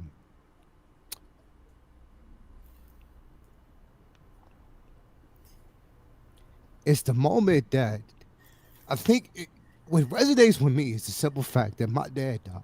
And I didn't get a chance to really have a connection with him the way I wanted to. And when Tony hugged him, it was to say that he's back. That now okay, so you're back. That void is filled now. You are back. I've missed you for so long. And it was that he looked at him as that son. He looked at him as that one thing that he lost, that a piece of him was broken, that he can finally get back. And to see that moment, it was Tom Holland has this emotional beat about him that makes you feel everything. And that makes for an incredible actor. And the simple fact that it resonated with all of us who have experienced loss, and know that we want those moments back, and there's certain moments that we would never have back. And Tony knowing that, okay, life fulfilled. If there's anything that I have to experience in life, if I have to give up my life knowing that this is a part of something that has been corrected, a mistake that has been made that's been corrected, someone who I lost who is now back and can live their life beyond my years, and now I can let go and I can go. You know what I mean? I can go now. I can make decisions. I can be the man that I know I'm supposed to be. And when Tom, Hollins was like, "Oh, this feels nice," I don't know why that part resonated with me so much, but I think it was because I never got that same. When my father passed, I was in Sydney, Australia. So I didn't get a moment to share with him. You know what I mean? I didn't get a moment to say, Dad, or to just let him know how I really felt about him. So I didn't either. Exactly. Like seeing these moments, it's powerful. Seeing the moment with May and Pete, and the simple fact that he was like, "Wait, what are you doing? Can you just talk to me, please?" Like it was him realizing that, okay, she's about to go. You know what I mean? And she knows she's about to go. So Pete, what I need you to know is, even though I'm going, I've given you everything else that you've needed to know. I've given you everything. And now you have to take it and run with it. It was such a beautiful moment, man. And I literally, it's like this. I sometimes I fucking hate when movies pull on my heartstrings, but I know it's a good film. And this is what this film did. Like it pulled on the heartstring when it came to like nostalgia. Seeing all of them swinging together, I don't know why it touched me so much, but it was powerful. Well, Seeing him save, I don't know why it touched me so much, but it was something there that resonated, and it was needed. It was something that was needed. I think the reason why this one, there were many layers to this, right? For example, when the other Superman came into the reality that let's say Tom Holland was in, You mean the it was Spider-Man? Yeah. sorry, Yeah. Spider-Man. You said Don't worry, I love that you said Superman. It's the best What was that you did. really Come on. well, I am thinking about Henry Cavill for some reason, but I know. I think about Henry Cavill too. I'm like, come on, especially late at night. Yeah. You know what I'm saying? it was pretty it was pretty significant because it was almost as if those Spider-Men had unfinished business, Lael. Yeah. But you're like you absolutely. That's said- exactly right. That's what you just Yeah. nailed it. You just Yeah. nailed it. You're absolutely right. I think Yeah. we all felt they had unfinished business because their movies Yeah. didn't end the way we wanted them to. Yeah. Yeah. I think They you just did. nailed it. And Yeah, that you did. that reflection happens for so many of us, like what you just shared with us, Lael, which thank you for sharing that Yeah. with us and Amazing. letting us know. Yeah. This I found myself, crying at certain moments, wondering why I was doing that. Yeah. And then I would kind of look in the crowd and seeing people having similar emotional Yeah. responses. And Yeah. this was a film where we clapped, we laughed, we shouted, we cried. Yeah. We went, wow. Yeah. There was so much beauty in this, and just even being able to express these emotions that we've had inside Yeah. and have wanted to come out all this time. Yeah. It was very cathartic, and it was an experience that I'm not ever going to forget. That first showing where Yeah. I realized how special this was. We needed this. This is honestly, this was although the ending was not perfect, no life is perfect, but we needed this film. I mean, I think it's re-energizing our souls with this. It's really profound. Yeah. Yeah. Oh, also, if you want to take, It oh, was. sorry, go ahead. No. You. I was just saying it was. I was agreeing. Yeah. Well, I was just thinking, if you really want to think about it too, I mean, the Tobey Maguire and Andrew Garfield films represent our pre-COVID reality. Yeah. Where as much as maybe Spider-Man 3, it's funny because both those series ended on notes that were less. Yeah. Like, I really loved Amazing Spider-Man, the Andrew Garfield, the first movie. I hated the second one. Yeah. And I liked the first two Raimi Spider-Man films, but Spider-Man 3, everyone will say it's all over the place. Yeah. So they never really got great closure. And they were going to make Spider-Man 4, but they didn't. And then suddenly Andrew Garfield took over. And his second film was not as satisfying as they wanted it to be. Then there was the MCU, and Tom Holland took over. Yeah. So it was like Tobey Maguire and Andrew Garfield had unfinished business. Yeah. And they got their. And even if this is their last time we ever see them, there was a redemption there. They brought because they brought what we love about Spider-Man. All three of those actors encompassed that character, and we love them all. And the movie didn't ask us to choose. It didn't say pick your favorite Spider-Man. It basically, the movie told us that the very idea of Spider-Man that has been embodied by these actors and beautifully embodied by them in different ways, to see them all together, it reinforced the idea that what is the most important thing is Spider-Man himself, the character, the idea of Spider-Man, and what does Spider-Man represent? The everyman, more than anyone, he's the everyman turned superhero.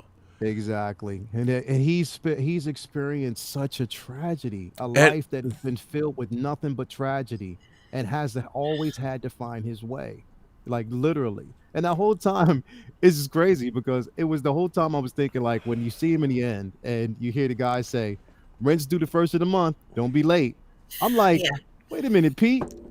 What job do you have right now, bro? Like I was thinking, like, what type of job do you got? He doesn't have a job. He's living off savings, man. It's gonna run out. Yeah.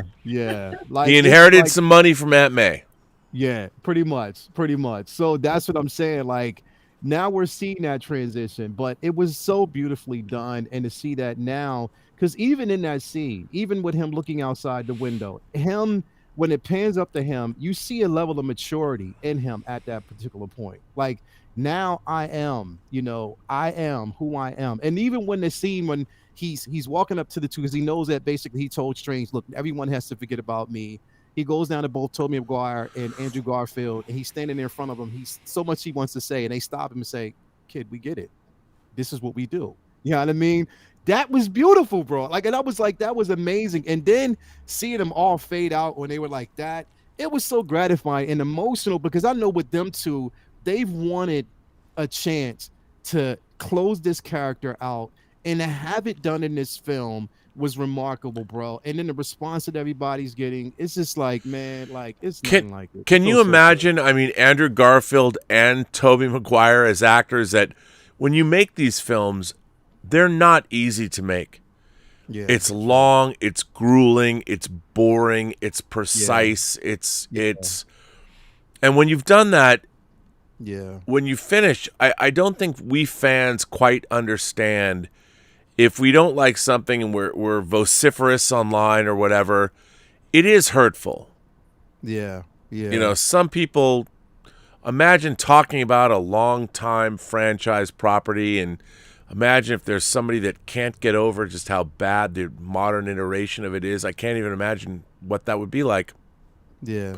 But in terms of these movies, this film is, you've got two actors who've come back, and the amazing love for them and their films. They're going to be reassessed, and they're now part of the Marvel Cinematic Universe. Right. That's the greatest part of the whole thing. Yeah. Is that there are going to be people that have never seen those movies that are now going to go back and watch them. They're going to have. Yes. I wouldn't be surprised if we see some streaming service say, or Disney Plus or whatever. The analytics for Tobey Maguire and Andrew Garfield Spider-Man movies went through the roof in January. It's incredible around the world. In India, the #1 movie is Spider-Man 2 with Alfred Molina as Octavio Octopus. Mm-hmm. I mean, And they will also go back and look at the Avengers films as well. Everything. Yes. Yeah. that's great. I think, and you know what? That's the way it should be. Yeah. I think it's Yeah. great. That's the way it needs to be, bro. It's again, like, I can. It's so much, and the thing is like, I'm taking, like, my daughter. She wants to see it again on Sunday, so we're gonna go see it again. You're a she has to work good today. dad. Yes. Yeah, so we're gonna definitely go see it again. She had, and really, like, one of the reasons why she wanted to see it is because she had heard the rumors of Charlie Cox being in it, and Daredevil. She said to me on Friday, she said, Dad, Daredevil is literally my favorite Marvel character right now. Like, she literally said that Daredevil is her favorite Marvel character. She's finished every season of Daredevil, and she loves Charlie Cox. She loves the character, and she was just heightened. And then actually seeing this film and with the direction that they took it, she's like, yeah, I have to see it again. Like, I need to see it again. So I'm gonna take her on Sunday. Yeah. Just a Brown Girl goes on to say, great touches. The last kiss. The shot from below into the sun. I love that, by the way. Yeah. That was something I clocked and recognized. Amazing Spider-Man gets to save the girl, meaning Andrew Garfield. Ned is magic, and he is. MJ, I know a few magic words, like please. Great frickin' line. Aunt May gets, with great power, a moment. Damn near perfect. I agree. All of those things were great. And you know what's really funny? Again, I have to go back to the critical establishment, the people that poo-poo these movies. Yeah. That they don't, because they have no connection to growing up. I think a lot of the people that criticize the Marvel Cinematic Universe really don't understand that you have decades of people that have grown up with various iterations of these characters.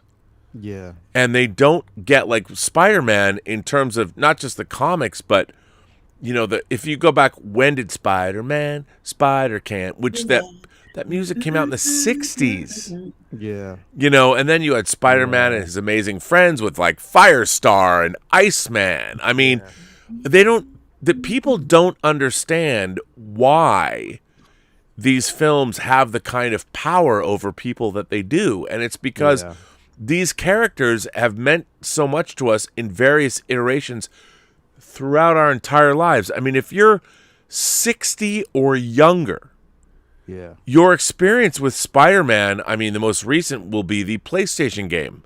Yeah. You know, and Spider-Man has been a constant when I was a kid, the Electric Company. Yes. You know, in the 70s, man. Yeah, And the television show that we actually had in the late 70s, early the Nicholas 80s. Hammond show. There is the Japanese Spider-Man where he fought giant warrior robots. Exactly. I mean, there is amazing iterations of this character. So when it's there, it's very funny when I read something. Well, I mean, this is just another Marvel Cinematic Universe film. It's like, no. This is 60 to 70 years of pop culture writ large on the big screen, where you're seeing iterations of these characters, former iterations, come back. It's a profound pop culture moment. Now, does it mean anything in the grand scheme of the universe? Well, I would argue no, because we don't mean anything in the grand scheme of the universe. What we mean is something to one another and to ourselves. We have such a fleeting time, and this represents just a blink of an eye in galactic terms and in cosmic terms. And yet, this is the culmination of decades of Spider-Man lore. Yeah. And 20 years of movies. It's pretty damn cool. And can I say one thing? This is the second time that Loki got his redemption, that he got payback.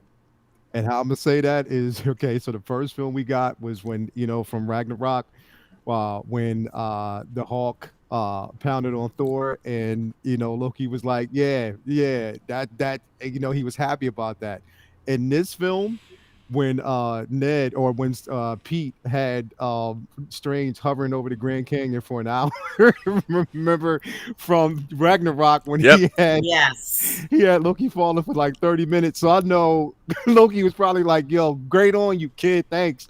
Payback's a bitch." That was I love that you mentioned that, because that was hilarious, because the last time it happened, it was in the Sanctum Sanctorum.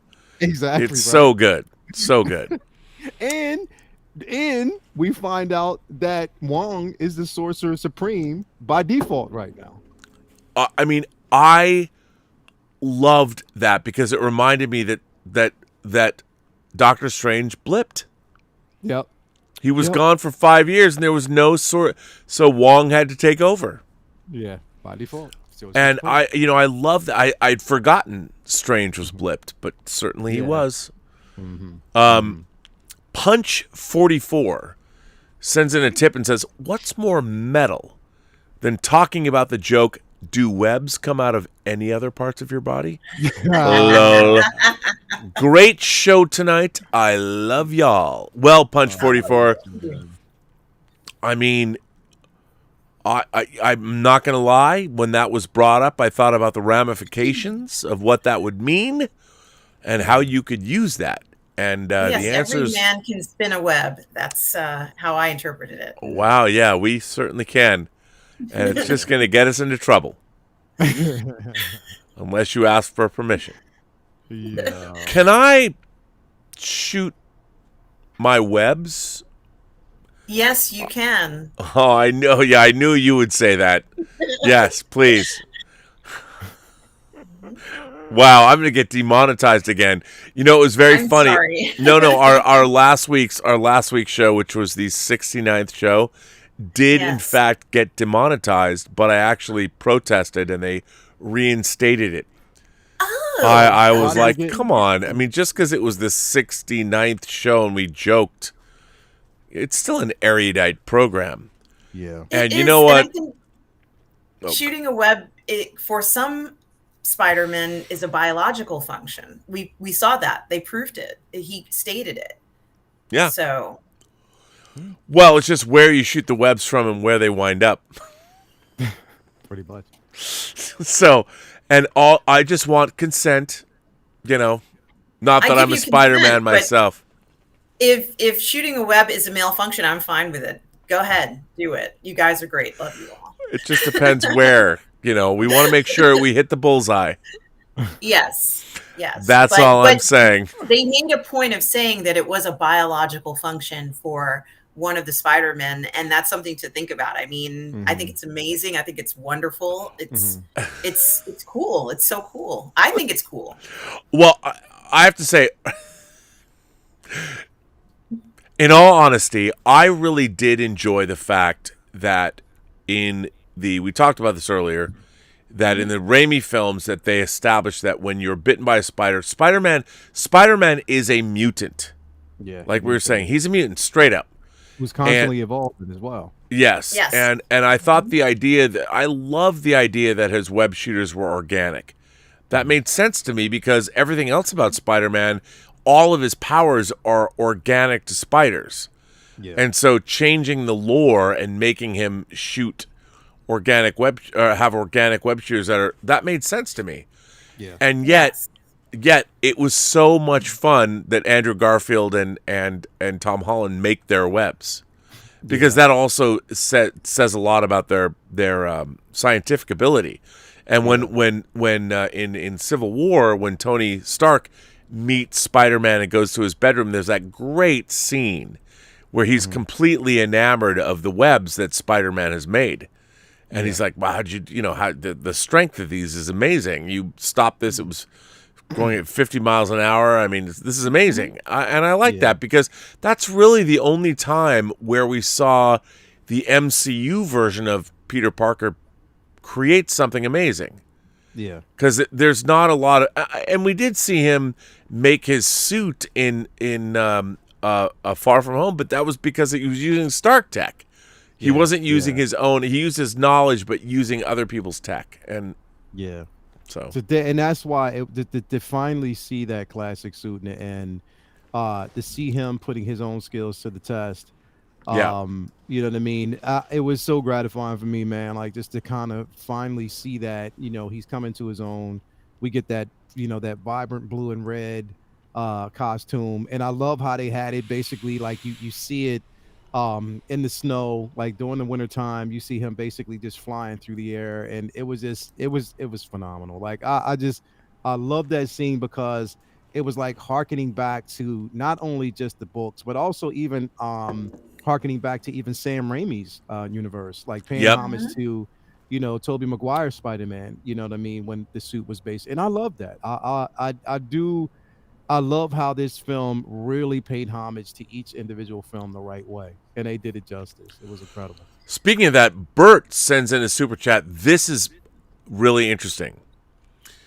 Bert says, Spider-Man pummeling Green Goblin on the Captain America shield, to me, was a callback to John Walker's heinous act in Falcon and the Winter Soldier. Very insightful. You know what? I think that was by design. I think you're absolutely right.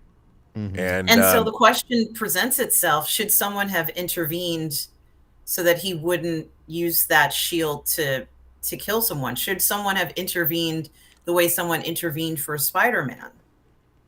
They could probably. They could have. But I don't think there was anyone there to do it. Yeah, I mean, they could have. They should have. Oh yeah, that's true too. Maybe they weren't around, but you're right. There was no, but there was no one around to really, that would stop him from doing it. And you know what I mean? That's the thing is like it's like a symbolism of blood on a shield. You know what I mean? There's blood on that shield. No matter how, good, we want to say that it, the symbolism of it being good, there's blood on that shield. I mean, Cap has damn near decapitated people with that shield a few times. So there is blood on that shield. The symbolism is just there. The proof is there. So just to see them fighting on that shield, was everything. Like it was in Willem Dafoe, bro. Like he, come on, like, need I say more? Like he's a perfect Goblin. Like he is so menacing, and that's like when they had that interview between him, Alfred Molina, and Jamie Foxx, and they asked who is the most villainous, and Jamie Foxx was like, without a question, Green Goblin. It's just because he has a purpose. I loved that interview. Yeah, It was for the Brazil Comic Con. The three of them were Yeah. together. It was so good. Yeah, it was. It was. By the way, Mikey Lito's here. Gee. Shouldn't you be asleep, Mikey? He says, I'm happy that you're happy. By the way, Mikey is the official I want to say imagination contrarian, but I want to say imaginarium contrarium just because it sounds better. But as far as the show or this channel is concerned, Mikey has declared himself the imagination contrarian, which, by the way, I will bequeath him that title because I love giving. We have the official couple here. We have the official Chaz Graphics is the official cheesemonger who gave me this glass. We have our official sommelier of this channel. We have, I love that. And Mikey Lito has been a self-declared imagination contrarian. So I'm happy that you're happy. That's exactly what you would say. And you should say that. Arun, is it at Arun Anand brings up an interesting point because that was a dope scene too when he said, I love how Spider-Man was still in control of his body when his soul was out of his body due to spider sense. And that's, I guess he was talking about when Strange, and how that it was funny. It was funny, but I was like, yo, how is he doing that? Like literally is in complete control. Oh yeah, that was dope. I was Peter like, yeah. He killed that. He really killed that. He was on top of that. Yeah, I love that. That was incredible. Mm-hmm. I like that. Peter Tan killed that. Shout out to Peter Tan for that. Yeah, but come on, man. Like this, I think what this film does on such a large scale is that, like I said, beat by beat, they're giving you. It's so informative. Even like we're seeing Pete's and Tom Holland's version of the spider sense in full action.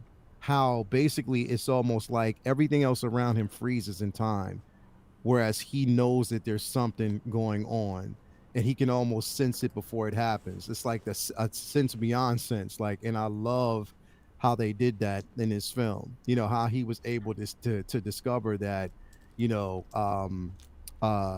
Osborn had an ulterior motive and that he's something was about to happen, and he was like, May, run. Like, May, just run. You know what I mean? I loved how they did that scene. And it's that fight choreography was like simply incredible. It was monster. It was incredible. Yeah, I loved it. Definitely loved that. No, it was and amazing. I also think that one of my favorite scenes of Spider-Man is when he's fighting Bucky and he realizes that he has that metal arm, and like his reaction would be a reaction that a lot of people would say is like, oh my gosh, it's made out of metal, but he still had that sense of innocence then. Mm-hmm. And I wonder, now we're going to see that maturity level has changed in him. I think that he's now grown, and so we're not going to see scenes like that with him anymore, where he's maybe amazed by someone he's actually fighting against. We're not going to see that version of him again. So it's kind of interesting to see that, and I think that they had to do that. They had to keep him as a young person at that point. Yeah. And so this was the film where he was ready to not be that young person anymore. I agree. Yeah. So the other thing I wanted to mention to you both is I've often talked about Wonder Woman 1984 and how the wishes idea was kind of like out of sync with what Wonder Woman would be like. And Yep. I made the comparison of Peter Parker wanting to, let's say Spider-Man wanting to cast a spell to improve things, not necessarily for himself, but for everyone around him. In other words, he was doing it for others. And you know, not this was himself. not to serve himself. And I just thought that that was very interesting, that I feel that Diana would never partake in that wish part. Like if that didn't exist. That was so uncharacteristic of her as a person, and her you're and this is what happens when you when a film is made and you deviate from the inherent parts of a character. You end up with these sort of, you know, skewed lines of a story that have no business even being in there. Imagine the Wonder Woman 1984 film without her making the wish. She wasn't even involved in that. She would be there because she had to convince people, you know something, I bet you know, I know this wish seems fun and exciting to you, but trust me, I'm here to tell you, I'm your moral compass. This is wrong. You know, you guys have to reject this. You need to reject this. And I think that would have been a very interesting approach for her character, because then she has to fight the villain who's trying to tell everybody, yeah, it's the best thing ever.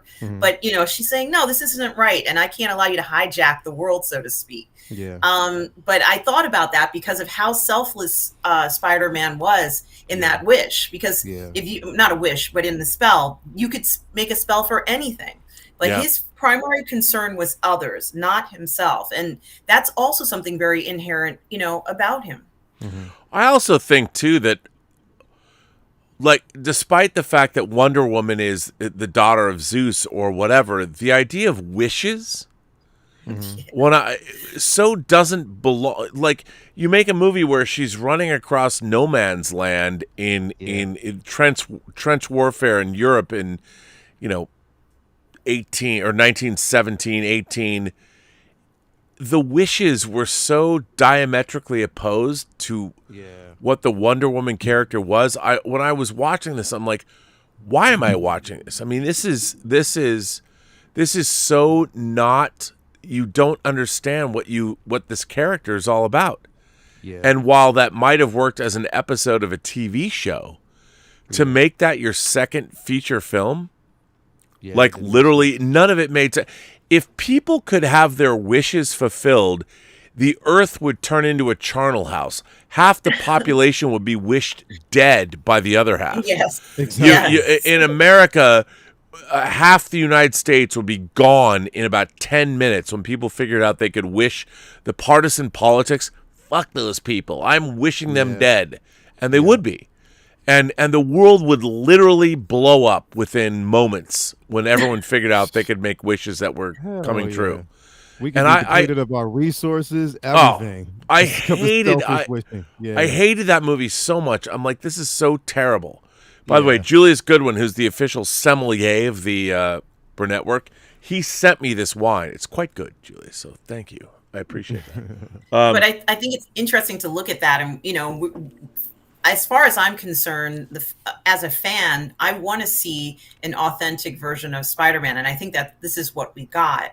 And, you know, they really need to stick to those character sheets that have all of the characteristics of these characters and really adhere to them and not lose their way in trying to be innovative and, you know, all this sort of stuff. This was, for me, while there were a lot of characters in the story, it was a simple story that stuck to what we know Spider-Man to be as a character and his beliefs and, you know, his actions and things like that. And even when he was not perfect, we had another Spider-Man intervene. I mean, these were very interesting things. No one would tell him to go ahead and commit a murder. Like, that's just not something. Even if he found himself in that position, we know that that's not him. And I think that was something that was very interesting to do. Why couldn't we get that from Wonder Woman? Why couldn't we get that kind of an approach from that? So, you know, I think about that sometimes. And, you know, I'm like, she kind of got the short end of the stick with that storyline. I don't even know where Steve Trevor came from. Like she wished him up and he took over the body of someone we've never actually seen. Someone else. I mean, and what I find so strange about that story is no one really liked Wonder Woman 84. I don't think that I've seen a movie in the modern age that disappointed me more. I mean, I loved Gal Gadot as Wonder Woman. I loved Wonder Woman, the first Wonder Woman. I loved it. I didn't think it was genius, but for what it was and what it tried to be, I loved it for that. And there's even deleted scenes that I like that are on the disc. And I watched Wonder Woman 84 completely perplexed.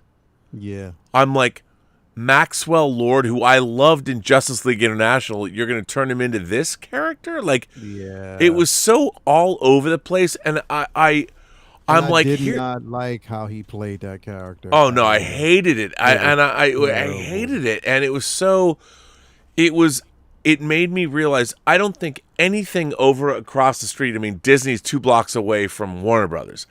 I don't think any movie made me realize how much Warner Brothers needs a Kevin Feige than Wonder Woman 84. Because that film, it doesn't work on any level. Nope. It makes no sense.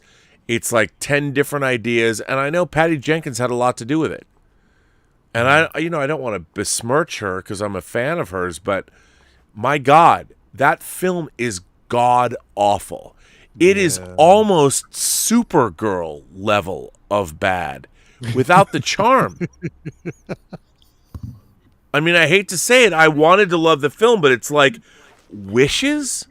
And then you don't here's what I can't stand about modern genre writing, especially on shows like Star Trek Discovery. Anyway, what I can't stand is that, like, we as fans were like, okay, I've had more people talk about if there's this spell and you can't remember Peter Parker, then A, B, and C must be true, and so do D, E, and F. And everyone's trying to contemplate, what does that mean? They're trying to figure it out in a way that makes sense. Yeah. That's what modern fans do. So when I see a movie like Wonder Woman 84, clearly there was no fanboys or fangirls or fan gentle people from across the 28 known galaxies. They never asked anyone who had any understanding or care of the character, isn't this plot a little goofy for Wonder Woman? And like, it's 1984, and she's hanging out in malls with cameras that can potentially take pictures of her. Because, we haven't seen Wonder Woman since 1917. And, oh, wait, she's in a mall in whatever suburb she was in, or Washington, D.C. I mean, I work at the National Archive. No, I work at the Louvre, but I'm in a mall in America. What?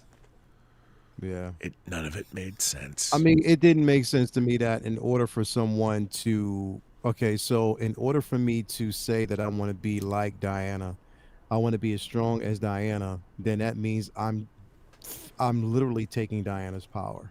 A wish is like a carbon copy of something that you've seen. Yeah. Not the simple fact that you're taking someone's ability away from them. And on top of that, because Diana is literally a god, a demigod, I guess, but you're basically taking her power away from her.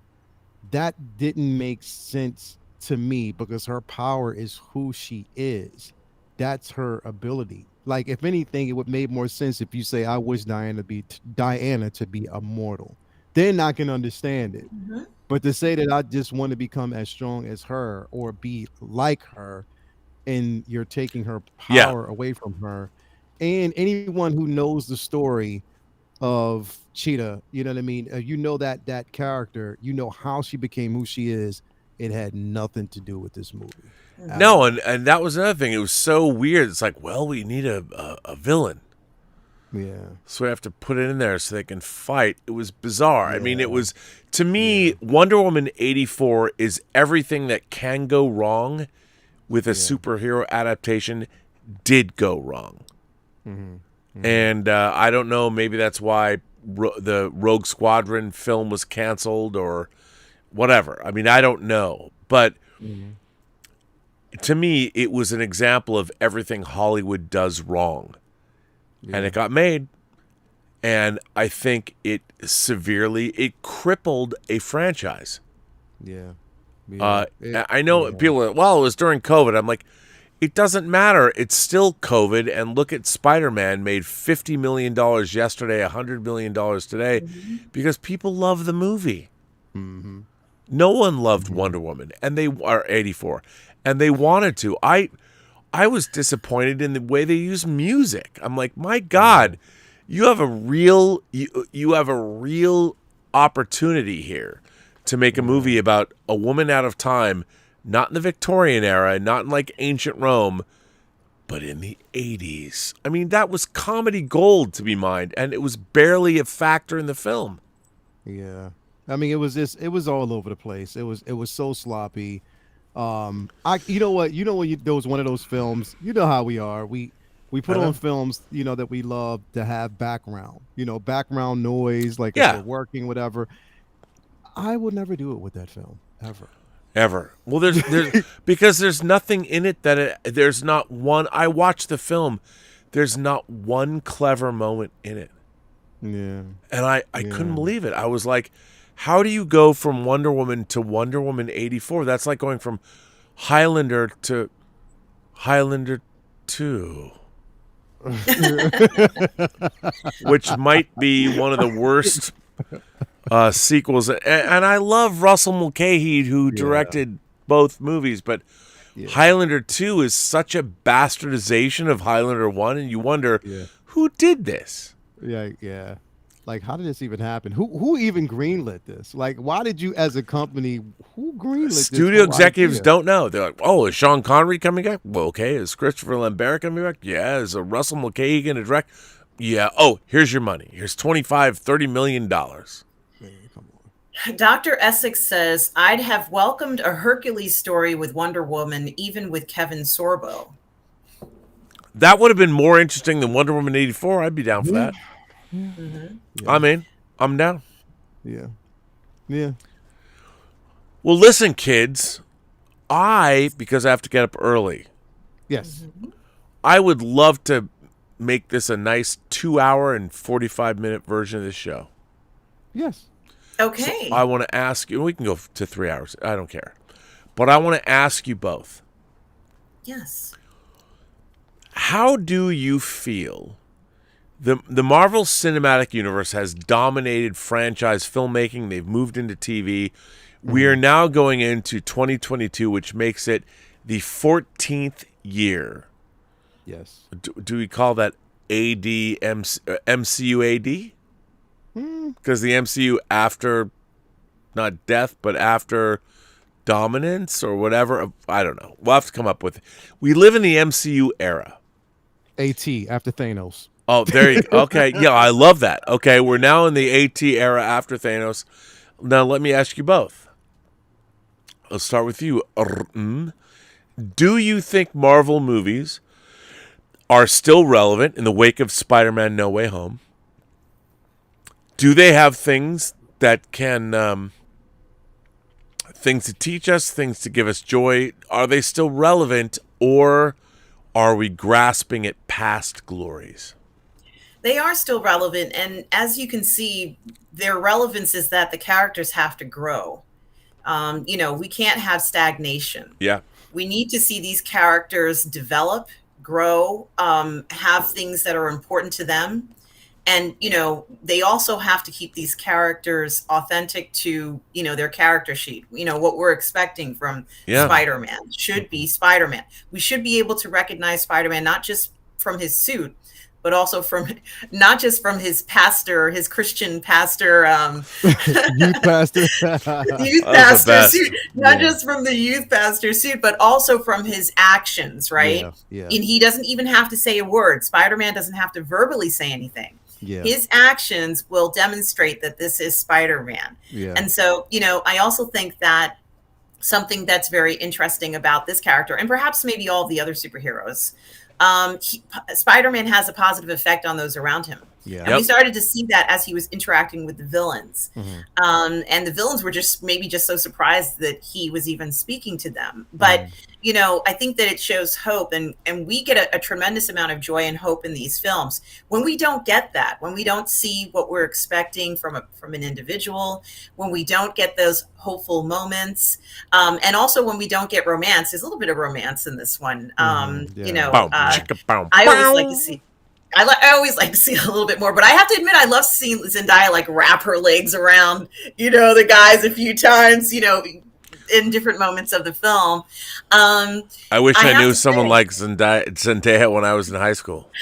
I have to say that, you know, this is the type of stuff that really just makes entertainment wonderful and fascinating and rewatchable. And, you know, this is what we're living for. We're enjoying these moments. And it's transcends more. What I found is that when a film is good, regardless of the genre of the film, it can transcend into your life more. You know, the filmmaking is supposed to be one of the most, one of the best types of art form out there.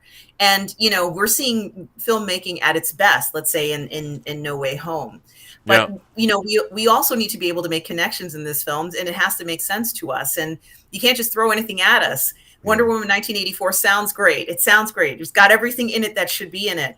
But, you know, when it's thrown together and not well thought out, it becomes a disaster. So I think that the MCU is always going to be a strong force in movie making in general, but we have to see growth. We're at a point where we need to see growth. But we don't see that growth, and the potential for the growth is there. We saw it in the comics of the different, you know, reiterations and developments of these characters, and we need to see these mature statements or stages in a character's life, whether it be a villain or a hero or none of the above. Right. You know, we need to see, like, for example, seeing MJ, she had angst. She had angst as a teenager. Gee, I know a lot of young teenage girls who have angst, especially nowadays. Like, this is not an easy world to live in. You know, we have kids who are on social media and you know, have mental health issues, and like, this is it's a serious situation.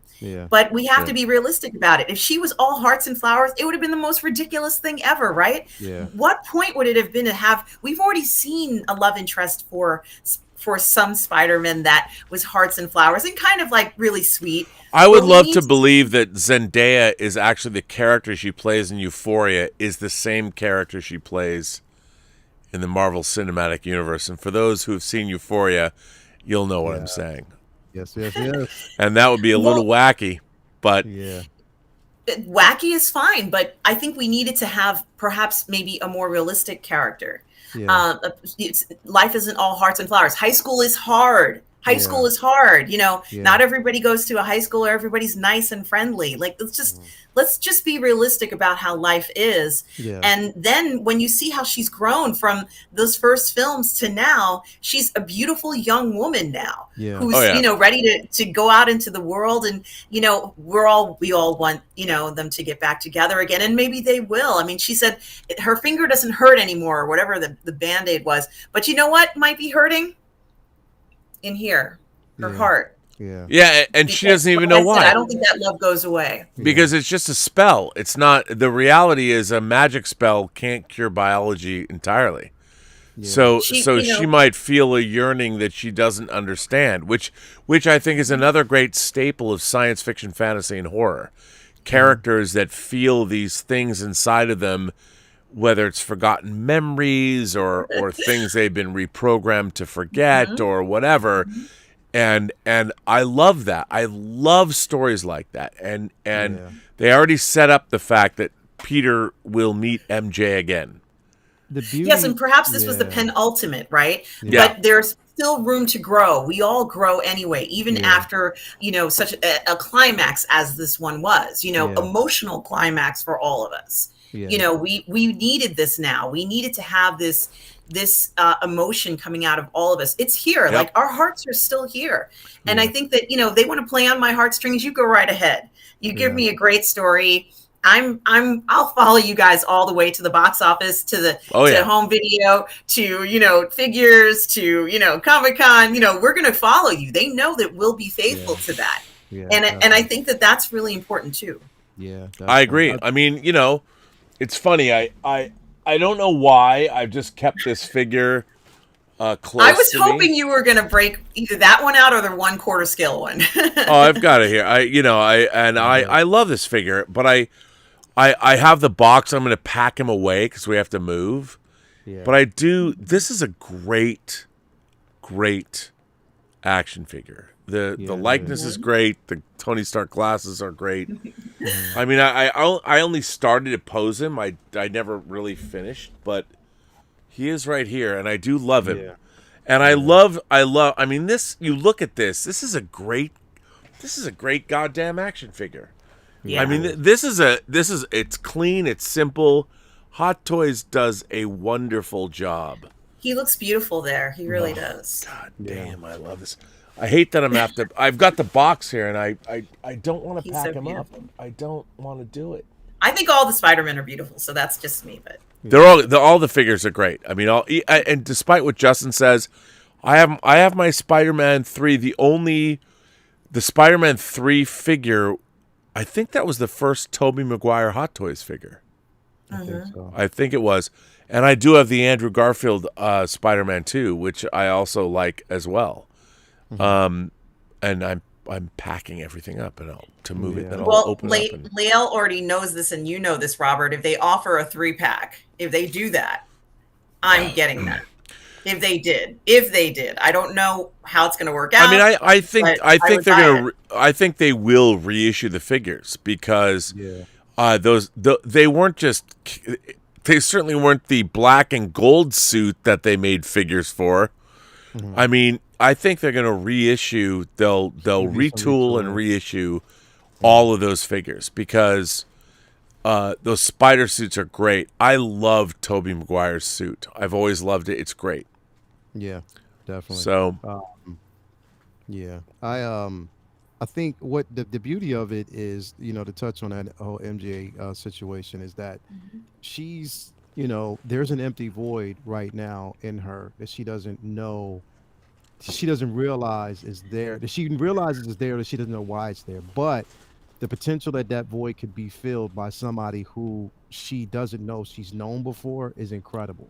Yeah, what I mean, the simple fact that now that void, she meets Pete, there's a familiarity with him, for the first time. Those long gazes, that contact, her feeling like it's like I feel like I've known you before, knowing that yes, you have known me before. It's just something happened, but yeah, the potential for that to be strengthened. I think this film shows that number one, it isn't about just because Peter. We talk about this all the time. Peter is the everyday man and woman's person. You know what I mean? Right. Like he's that person that, has power, he has ability, not the best of heroes, but he, as far as his heart, he has the best heart out of any hero that you would ever know. You know what I mean?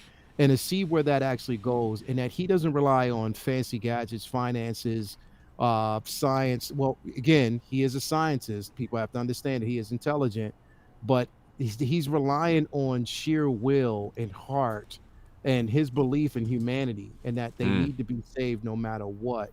And that says a lot about a true hero's journey. Like, he is on a true hero's journey. And the thing is, he's like all of us, the underdog, all of us have dreams. Well, we always think about it, we're selfless and we're deserving. We think about how, if we had X amount of money, what would we do with it? I always think about, look, I would make sure that my friends and my family were secured. And that's all I want, is to make sure that wait, man, you get your Maja cases and your G-Top squared away first. You know what? Hey, that's true. But I'm just saying. I know. I'm just saying. Just want to point that out.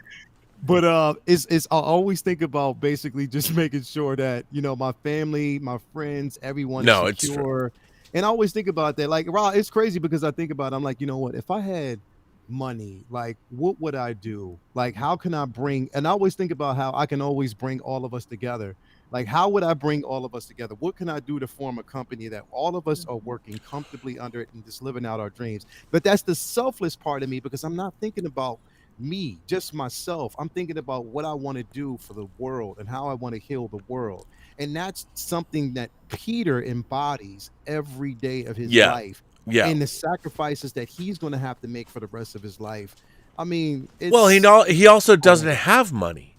yeah, he He's does. making those sacrifices and those changes by his actions Yeah, and yeah, by what he does. I mean, money's great, but yeah, that's the great thing about Peter is he never has money, so he can't buy his way out of.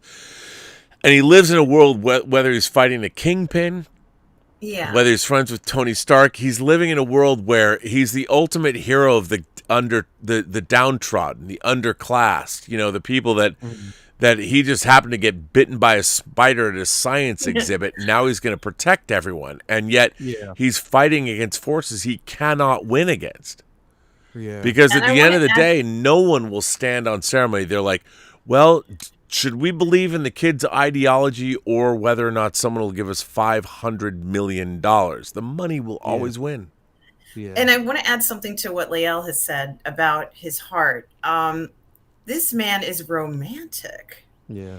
Like he wants to make love. He just wants to make his woman happy. I love that about him. I mean, What are you talking about, Lael or Peter Parker? I'm just asking. Both, I guess. I'm obviously speaking primarily about Peter Parker, and Yeah. both of you Oh. guys are this way too. Oh, okay. But the character I was just Peter asking. Parker isn't, Lael, you mentioned his heart. Yeah. And, that, think about how many times he opened his eyes with love in his eyes for his love interest. And that is incredibly romantic. I love romance. I love that. I love the thought of this man trying to woo this woman and impress her and make her happy. That is great too. Well, I think that's also a trope of the great superheroics is that, you have, when it comes to male characters, you have all of these heroic male characters that really need the grounding, especially if, Superman is an alien, a Kryptonian transplant to Earth. And the only thing that holds him to the ground, the only thing that gives him a reason to live is Lois. And their relationship, Lois's insight into the human condition is invaluable to Superman. And the fact that Superman can trust her, the fact that their relationship is based on not just physical attraction, but mutual admiration and intellectual curiosity and all of these things. And that's baked into the concept, which I love. Yeah. The relationship, and even on Superman and Lois, the show, they've done a pretty great job of making that show better than it has any right to be. It's really good. It is. It is. It is. Because It is. the relationship feels real. Yeah. So, That's the know. beauty. That's well, the listen, beauty. kids, it's 3 a.m. I know it's 6 a.m. for you both. Yes. I want to say this has been a rollickingly great, fun conversation. Every conversation with us always is. It's so good. And isn't it great to have something that we can all agree on that we love? Like something fun, something exciting. My God, it's so wonderful to have a movie. And by the way, for all of you, I implore you to go see the film this weekend because Oh my God, it is a yes. great theater experience. Yes, it is. And I don't want you to find yourself in a super spreader event. Be careful, wear masks, get vaccinated, all those things. Yes. But my God, seeing Spider-Man No Way Home is so much fun in a theater. Yes, it is.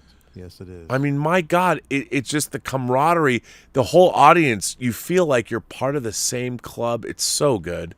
Yes. Yes. It's phenomenal. Go see it, please. For me. Because I'm going to see it again. So you should too. I will too. Now, before we log off, both of you, even has her own YouTube channel now. Yes, yes, yes. Yes. Where can people find you on social media? You can find me on my YouTube channel, Positive Fandom, where I go do movie reviews and talk about, pop culture. But you can also find me on Monday nights on Toxic Femininity at 8 p.m. Eastern. And you can also find me on Fridays, Midnight's Edge in the morning at 12 o'clock Eastern. And you can always find me here on the Burnettwork at Midnight Metal. Yes. And there will be no Midnight Metal next week. It's Christmas. It's Christmas Eve, and you don't have to be afraid. Sorry, but it will be. So we're not doing another Midnight Metal next week on Christmas Eve. Lael, that said, where can people find you, sir? Well, you can find me on the I'm just blanking out here. 16 Scale Man YouTube channel, as well as Instagram and Twitter. On the YouTube channel, on Sunday we'll actually have the Take Your Position. This Sunday we'll actually be doing the Beskar Mando posing. So yeah, that's going to be incredible. So just stay tuned for that. We'll have like some guests on there as well. So that's going to be incredible. Monday will be comic book talk with friends. Who's on that? So it's basically going to be me. Hopefully you and you're going to be there. Justin's going to be there, I think. But also it'd be Brendan. It'd be me. It'd be also my guy Vinny. You got to meet him. Vinny. Lynch. As a matter of fact, Lynch Design is going to be there as well. Dude, I met. He came on my stream the other day. That guy is cool AF. Yes, he is. Look at this right here. This is basically done by one of my best friends, Vincent Dunn Art. Scooch it over a little bit. Artist. You see it? You see it? Wow, look at that. Incredible artist. Now, what is that? What medium is that? What is that on? So basically, he's used watercolor and marker to basically do this print. Like it's like a certain. Wow, that's really good. Incredible. So yes, I will be. So basically, what I'm doing is I got a couple of prints from him that to give away to a couple of friends for Christmas and for the holidays, stuff like that. But I'm also giving away one on the actual show. But yeah, we're going to be having both the Spider-Man No Way Home spoiler discussion as well as Hawkeye episode 5 discussion. So stay tuned for that. On Wednesday, we'll be basically doing of course, Say What episode where we'll talk about, figures, 1/6 figures, stuff like that. This Thursday, on the 23rd, we will have Uncivilized Scoundrels. This would be before the holidays. So basically, it's going to be all out Star Wars discussion. So I cannot wait for that. We'll be there as well. So yeah, stay tuned for that. And yeah, nothing on Friday because it is Christmas Eve. So we'll basically see how that actually goes out. Exactly. But yeah, stay tuned. I mean, it's definitely going to be something. A bit of a week. It was a bit of a lull last week because, like I said, we wanted to stay off of social media because everything that was going on with No Way Home. But back to business this week. Definitely back to business. So let me ask both of you. Is Hawkeye going to get home for Christmas? I hope he deserves to. I hope he needs to. He needs to get home. He wants to be with his family. He needs to get home. He definitely needs to get home. But wanting you may find is not so, or having you may find is not so pleasing a thing as wanting. It is not logical, but it is often true. Yeah. That's something Spock said in the second season opener of Star Trek, the original series. Mm-hmm. Yeah. Do you think he's going to get home? I mean, he might not. I hope he I hope he doesn't get home in the body bag. I just hope he gets home in one piece, like straight up. Just get him home. Just get him home. Do you think he'll fight? Do you think he'll fight with Kingpin, like a physical altercation? I don't know if he'll fight with Kingpin, but I think if anything, there's going to be a revelation between Echo realizing what really happened. You know what I mean? So that I think that's going to be something there, but I don't know. I mean, I don't know if Hawkeye wants that with Kingpin. I don't think he wants that. I don't think he wants that. So we'll see. We'll see how it is. But I can't wait for this. Florence Pugh, can I say that, yo? Dude, oh my, she's got charisma to burn. Yeah, she is. She just leaps off the screen. That last episode, you know what? I didn't know I wanted to hear some Russian girl say Kate Bishop just into my ear. Yeah. I didn't know I wanted that, but I do. My Yeah. God, she's so good in the role. She is really good. She I is mean, really Black good. Widow 2. Make Black Widow 2. She's a star. Yeah. She is a star. She will She is. crush it. Yeah, she's basically that. She's the new Widow, and she's giving it. They picked the right person to do it. You know what I mean? My She's God, phenomenal. she's so good.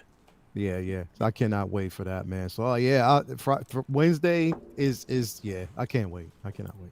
I can't either. Well, I And we mean, got the holiday. Matrix this week too, right? yep. We are going. Elizabeth and I and Sophie have tickets. 11:30 in the morning at the IMAX Theater in Alhambra, which is close by because West Side Story and Spider-Man. I found an IMAX theater, so we're going to see it. 11:30. I will be giving my review on Wednesday at 2:30 or 3. Yeah, yeah, yeah. Okay. I can't wait. Me Well, neither, happy bro. holidays to you both, and happy holidays to everybody in the chat. Yes, yes, yes. That's right. Well, that we won't be. Well, maybe you can come on the show. We'll do some stuff All right. leading up. Whatever. If you wish, Robert. By the way, I want to thank all. First of all, I want to thank my lovely co-hosts, and Lael. It's been great to get to know you. This one of the great highlights of my year Yes. has certainly been not only just getting to know you, but Yes, streaming indeed. with you, having so much fun with you both. It's been great. I mean, one of the great things, the unsung things about YouTube that no one mentions is the friendships that are developed, and that's what the Post-Geek Singularity here is all about. But, who would have known at the beginning of last year we would wind up here on episode 70 of this weird show. But Exactly. we are here, and it's great, and I want to thank you both. You've been great co-hosts, great friends, and I love Thank the you. more we get to know one another, the more I love you both, and yes, yes. it's pretty fantastic. Love it. Love I it. mean, Love it's you great back, bro. stuff. Definitely, man. Definitely. And I also want to thank, our moderators, being one of them. I love that. How meta is that? Tom Jr. Jackson's here. I don't know who else is here. I don't think anyone, but Tom.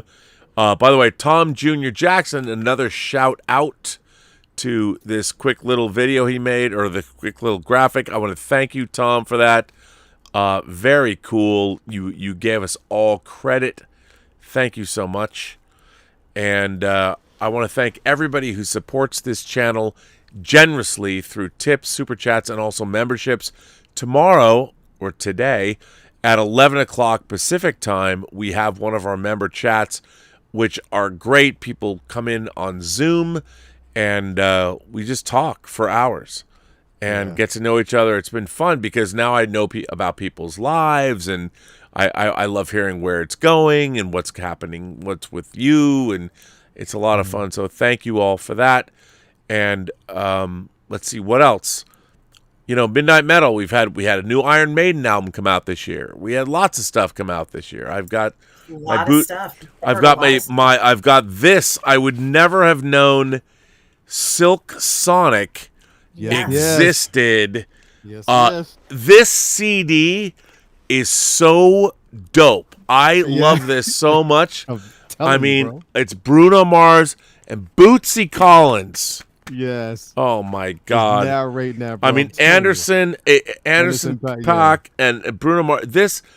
Everybody should get this. By the way, Yeah. is this on Spotify? I don't know, but It should be. It is. It is. it's so good, Yeah. and I don't It's think I would amazing, own man. it without Lael telling me about. I'm telling you.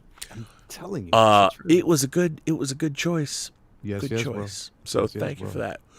Well, kind souls, gentle beings, anyone across the 28 known galaxies, I want to say, remember, every person you meet has a story to tell that you have yet to hear. And all you have to do is listen. Yes, yes. And that's what this show is all about. Yes, yes. And I also want to give a shout out to Coco Tulip, a new clothing line. You got to look up online, order some stuff, Yes, yes. right? Yes, yes. She's doing great. Just saying. I mean, all I know is Coco Tulip might be the coolest name for a company ever. Thank you And for I'm saying waiting that, for I want the baseball hat, but I would love a T-shirt or especially a Coco hoodie. Tulip t-shirt. I She's want getting a it done, Coco too. Tulip hoodie. She's getting it done. She's getting it done. So by request, she is definitely getting that done. So I'm happy about that. Well, Lael, Yeah. another fine episode of Midnight Metal. I want to thank you both for being here. You are amazing collaborators. Always, every day. Thank And you, on Robert. that note, we're gonna have a great new year. I mean, when do we come back? Today is the 18th, so in 2 weeks. So not next week, but the week after, we're back. It's a new year, 2022. Are you kidding me? Let's go. Let's go. What does the Mayan calendar say about that? Are UFOs going to arrive? I don't know. I don't know. Possibly. Both of you, thank you so much. Yes. And we'll see each other. We'll do another Midnight Metal after the first of the year. Yes. Yes. In 14 wait. days. What is that, the 3rd, 2nd, the 3rd of It's January? the 7th, The 7th. January 7th. Yes. Wait, it's only the 18th. That's 2 weeks from now. That's yeah, right. Yes. Is it that late? Yeah. Well, New Year's Eve and Christmas Eve fall on a Friday night, so Yeah, they do. New Year's Eve, I'm not going to be near a computer, Robert. Well, I might because I don't know where I'm going to go. Yeah. Anyway. If not, I'll go solo. Hey, you let me know. Well, you'll be out partying too. I don't You go guys out. have fun. It's true. I know. But what's great is, I mean, there is a time difference. So Yeah. who knows? Who knows how it's gonna be? We'll see. But anyway, the two of you, thank you so much for the year, and thank you so much for being you guys because it's been great. Yes. Yes, indeed. Same Shout here. out to everybody out in the chat too. We love you. We are all goof people. Yes. Yes, we are. All right, kids. Midnight Metal. This might be the last Midnight Metal for the year. Oh my God. Yep.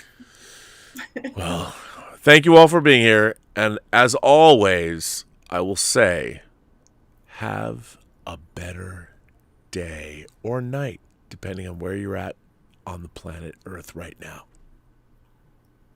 Let's go.